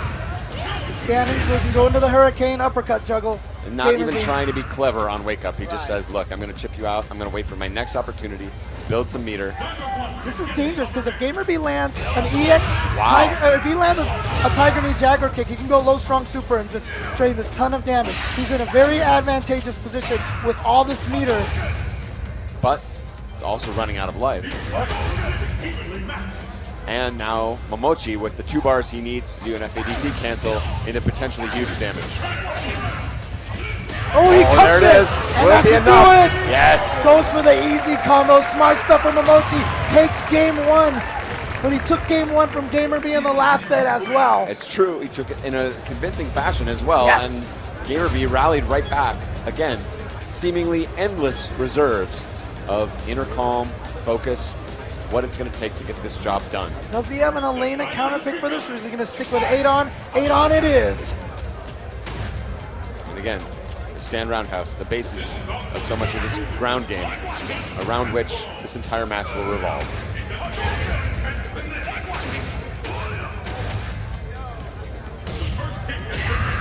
Oh, But finds the Momochi surprise right sweep. now, he is dominating the footsie game right now. Not sure what the difference between Ken. Ken usually has a better footsie game with the, uh-oh. Wow, Oh, with smart the ultra stuff. punish. Yeah, not very often you can land Ultra 1 raw like this. No, a very cool looking ultra, rarely seen. Yeah, so smart stuff just to take advantage of it just like that. A little off, I think, on that timing. So maybe GamerBee struggling a little bit here, but in a good position. Oh! Game Just 2. bet it! Just bet it! Momochi, if he had blocked that, could have countered with his own raw Ultra. And I like this that he's staying in the moment, he's staying loose, Yes. he's saying, look, I'm not going to play this by the numbers. You can't bet on me to do the obvious thing. Oh, but here comes Momochi, and this is, like you said, the difference between Evil Ryu and Ken is that he can get this damage, but now we're close to stun. Ah! Just goes for the uppercut of FADC to get himself out of dodge. And what has happened to the chess match? It's turned into a slugfest just like that, going right at each other. Now back to the neutral game. 8-on coming out slightly behind in those exchanges. Momochi Trading just jabs. does not want to throw a fireball. Does not want No. to give 8-on the opportunity to land Ultra 1. That's why you see GamerBee's actually standing at a further distance. Exactly, even Then- further back because he wants the Ultra 1 punish. Momochi not even close to giving it to him. But that roundhouse, and now full super bar for 8-on, giving him the potential chip threat, as well as the counters from slightly closer ranges. Wow. No, wow. Oh, Such a safe commitment, too. Such a safe counter. only the EX axe kick is an overhead. Oh, the stand roundhouse. Now Chip is in effect. It's a danger. Chip is in But danger. he has to get close enough to land Right. it. Oh, he Wow. doesn't need it. Standing Just roundhouse. like that. Again, these guys just staring each other down. Who is going to commit? Who is going to overextend? Neither wants to do it. You can see them dancing back and forth. I don't, yeah. 1-1. I don't know how I don't know how GamerBee has anything left. I don't know how Momochi's able to do this. And now GamerBee switching it up yet again, going all the way in. Yeah, going His very opening gambit. offensive. Yeah. Oh, and another nice counter there with the neutral jump. But no meter for FADC for extra damage. Oh, he's got him, but again, no FADC. Otherwise, that would have been stunned. Ooh. They brought it back even. Oh, he tried to missed create it, the yeah. scramble. He missed the Jaguar Yes. kick in the air. There is a height restriction, a very slight one, but it can cause death if you make that mistake. Oh, looking for the counter hit trade. Wow, beautiful use of that jump punch. That reaches a little bit Yeah, further. a little bit extra, a little more range. And just like Oh, that, gets him to land into the GamerBee crouch with the fist. lead, but look at this. Momochi answering back and with a double FADC into Ultra. So smart, used all of his resources Wow. to make sure he could take that round. Well, that's what we promised you. This guy has a little harder struggle in neutral, but when he lands a hit, boy, can he make it hurt. Yep. And that is why Stealing this it. character this change might have been just beautiful. Ken landing low forward fireballs doesn't get him as much as Evil Ryu. And that could be the difference in the footsies. That's just more fear. A very smart calculation, so a lot of metagame. That's, I think, the first one of those Jaguar TPs landed this entire final top 8. Oh no, just eats it. and GamerBee is going to get a big damage here. Right up dizzy, stutter step into the throw Oh, attempt, that and could that's be going to dizzy, be it. yes. Yeah. GamerBee doesn't even need to spend any meter to finish this round off. GamerBee now on the verge of going up 2 games. Again, this crucial game 3. Who's going to go up 2-1? This is the swing game. James, I know you're a big basketball fan. You know how much this means in the Oh series. yeah, absolutely. Adon's still sitting on a ton of super meter. Not incredibly useful for him in this match, but never a bad thing. EVO2, his entire game depends on it. And now, oh, it gets caught out of the air by the overhead.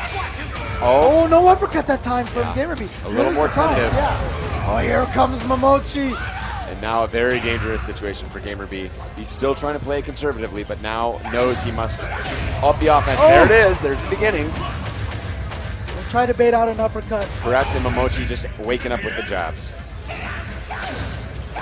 Oh, in the super? No. And he actually beat the standing forward, the nigh unbeatable. Oh, wow, he missed it. Oh, wait, what's that? It's going to be a little bit off, and it's going to be 2-1 for Momochi. Evil Genius's Momochi will now move into the next game on tournament point, evolution point. Again, 2,200 plus competitors ground down to these final 2 men. Momochi now on the brink. GamerBee having come so far, both literally and figuratively, to be here today. Oh, wow! A big drop from GamerBee, Left who a may lot of finally be damage running out of gas. Yeah, left a lot of damage on the table there. Oh, and silencing the uppercut with a dive kick, so smart. Yeah, again, run out of invincibility right at the beginning. So you do the dive kick to delay the descent of your jump.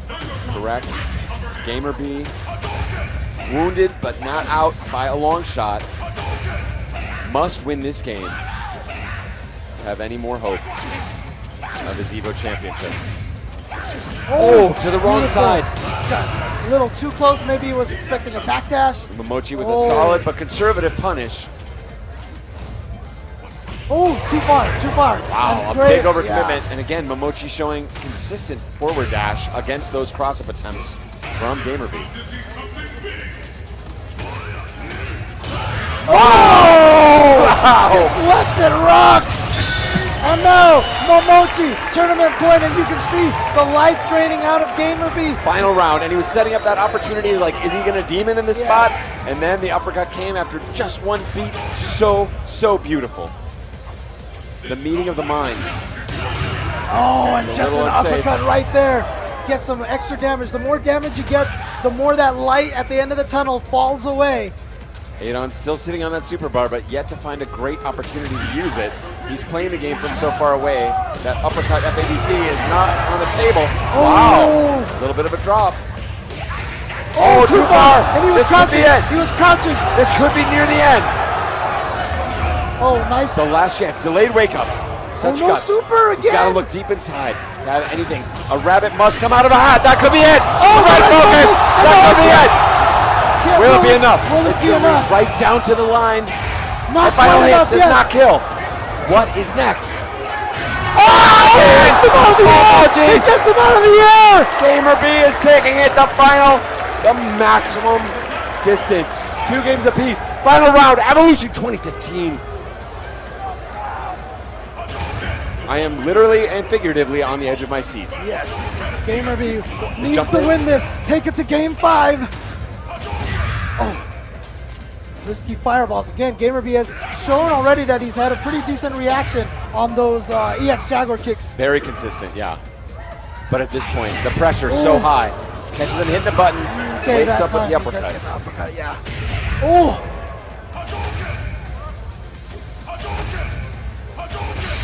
Neither man wants to be bullied, and now we're seeing the fireballs come out from Momochi, switching up the rhythm here. Right. In what could be the final round of this largest tournament of all time. Oh, he here we caught go. him, Oh, but here not he is. able to complete. Here we go. Big damage. He just has to commit to the hurricane. Too far for anything more than that. Oh, but no, he did an FADC now. Oh, he might not very have had to do it. But here, no, Again, not. Why? The pressure's so high. Oh, he caught him! He caught him! GamerBee GamerBee takes it is to going the to last game. It is down to the final This is it. This is the last game. Ultra Street Fighter 4 Evolution 2015 Bally's Casino here. Planet Earth, USA. What is happening here, James? What is happening? How can GamerBee still be in here swinging, much less making plays like that? So clutch. The crowd now on its feet, chanting GamerBee. They know the work this guy has put in. They know the work ethic behind everything that's taken him this far. There is often a times when a giant audience like this feels the end coming. They felt it twice in that last match. And GamerBee said, we are not done yet. We have one more game of Ultra Street Fighter 4 here to play in what might be one of the most epic grand finals ever. Look at his face. He looks on the edge of tears. He's shaking. Must find the composure. Shake. I hope both of these guys can play the best possible Street Fighter that they can. I cannot believe we are in this situation. Again, shout out to everyone at home watching this and everyone at the venue watching this live event, witnessing this live, this epic match between two of the strongest competitors we've ever seen. Oh, getting him to land on the slow fireball. Chasing on the back dash, but not the full combo again. Yes. Important drops, but it's all going. Now, GamerBee got away with that a lot before. I can't believe Momochi's still going to be throwing out those moves in neutral. Right, those low forwards, yeah. He's got to earn it on the ground, and his knockdown follow-ups have not been getting paid off. But here comes Momochi. He's Guesses trying throw, to take needs us to right step back. forward. Can Momochi steal it after GamerBee has come all this distance? Again, he is pushed to the limit. He must find a way to win this round. Stay in it. Is GamerBee gonna have to climb the steepest mountain, taken down once again the tournament point for Momochi? He has to win these 2 rounds. Oh no! No, James. No, James, not like this. Not like this. No. Oh my God. Oh my God. Yeah, This is an unbelievable situation. GamerBee doesn't know what to do. He's like, what's the rule? Do I get a round or do I take the game? He may take the round, but he might not take the game. The rules here, this is absolutely unprecedented. James, I can't take anymore.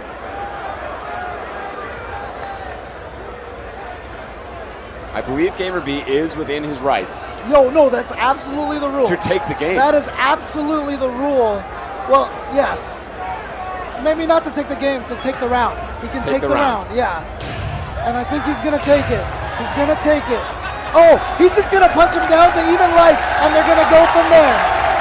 That is sportsmanship. Is an unbelievable, literally unbelievable display of sportsmanship. Oh no, This is in fact what's he's happening. just knocking him down lower to health so he cannot build any more meter. So he's gonna take the round. And he's gonna let the time out.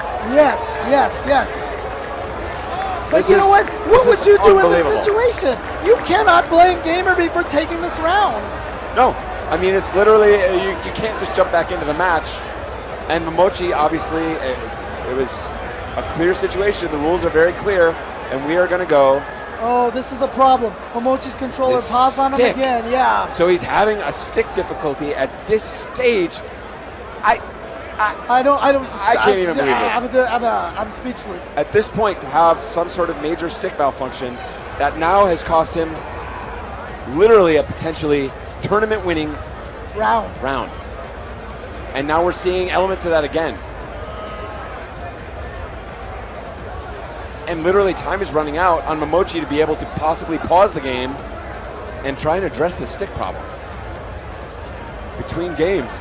And what does this do to your confidence as well?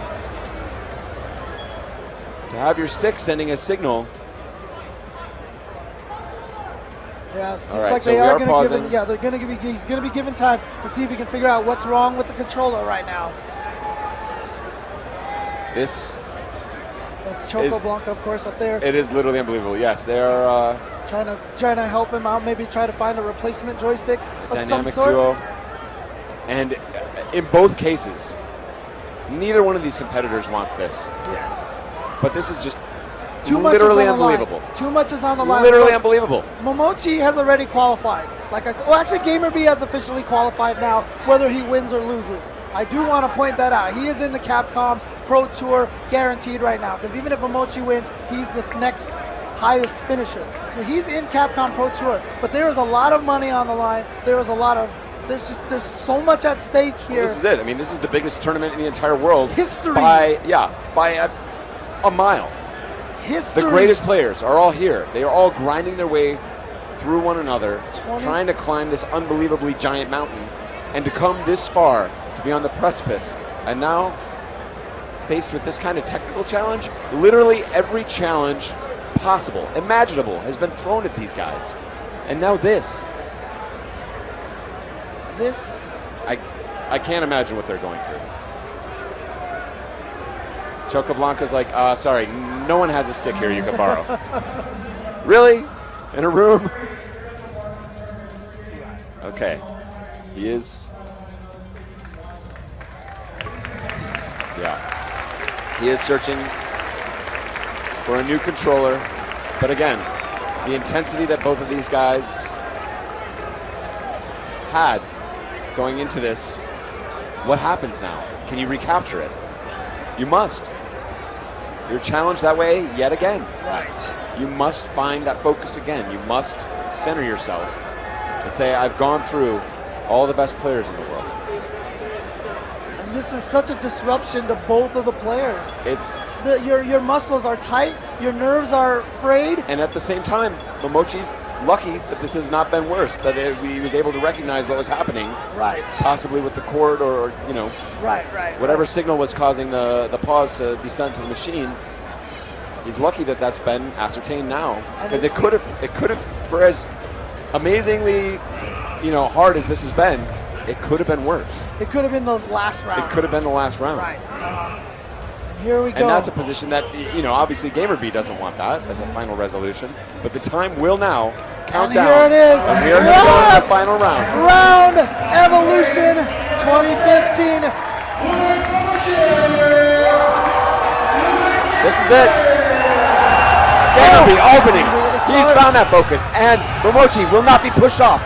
Looking for that wake-up uppercut and finds it. As debated out from GamerBee as well. Right. The tensions are so high now. Back to the neutral game. They both fired out right at the beginning.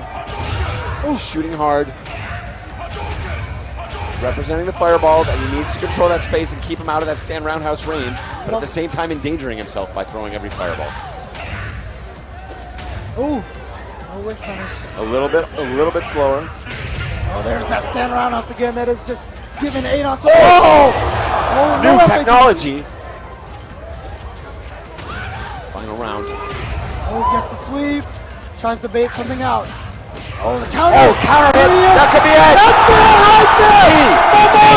Momochi is He's your gonna take it. Evolution. He is your Evolution 2015 champion. Ladies and gentlemen, we have literally seen it all. That's it. We've seen it all. That has been the most eventful, epic grand finals I've seen. One event too many. GamerBee, heartbroken, crestfallen, taking it to the edge as far as he could go. Took it all the way to that last round to lose it in that fashion.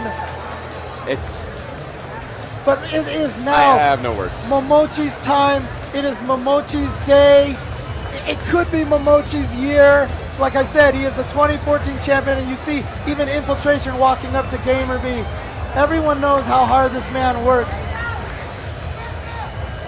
And again, for the necessity of keeping composure in the game, and now the necessity to keep composure here, you can't help but really feel for GamerBee in this situation. He has worked so hard, overcoming so much, and then to be faced with this final wrinkle as EG Momochi strides off the stage, the champion. It's rough because this is Momochi's time, but it seemed like this was his year. It's hard for us to stop talking about GamerBee, and there you see GamerBee's fiance in tears at this result. Completely understandable. Oh yeah, absolutely. Very, very difficult ending.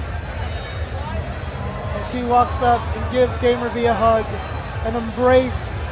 She knows how hard he's fought for it. But you know what? He does go home with a lot of points, a lot of money, and an automatic bid into the Capcom Pro Tour. It's not the last we've seen of GamerBee. Yes, Yeah, absolutely. And I hope this gives him the encouragement to know that he doesn't need to be thinking about quitting, that his hard work has indeed paid off. That last match was a extremely tough one, but he went literally as far as you can go, right to the very last round. And the crowd on its feet for GamerBee. A lot of respect. He can come out of this in, I think, a very good position. Certainly, he's earned a lot of fans for his incredible play here today. Yeah, and like He's made a lifelong fan of me. There's no question about that. It's so rough, like I said, because he is the story of the event. Even though Momochi won, you see they're chanting his name. You know, part of me feels kind of bad for Momochi here, but well, it's just a difficult situation. yeah, it is. But you know what, GamerBee, like I said, story.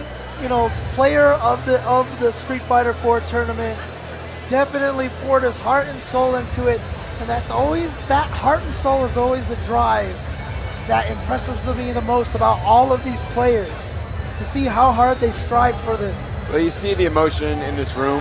Oh, that guy's always smiling though.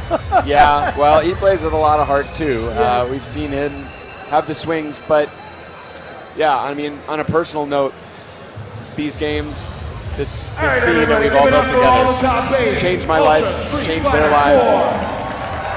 And you know what? There's a lot of love in this room. For this presentation, let's give the players their time.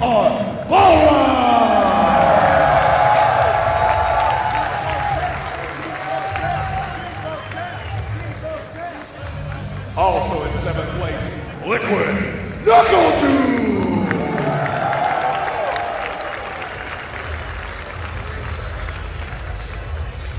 In 5th place, it's aiai.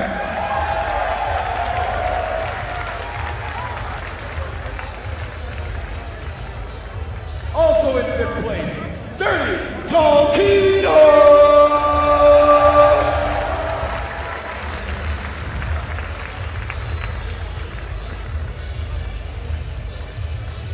In 4th place, please cheer for NEMO.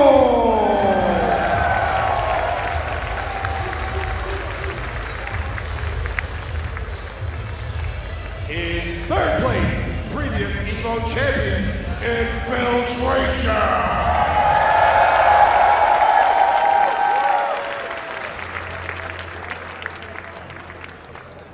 In 2nd place, truly one of the greatest players in the world, ever be a GamerBee.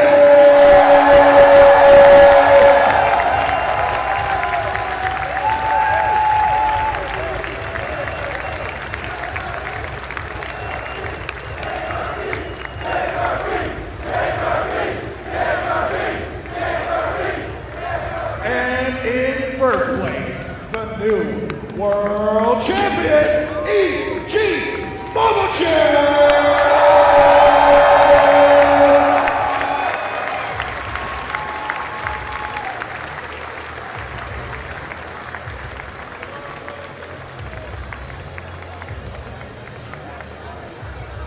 There you have it, ladies and gentlemen. This is your top 8 just amazing players.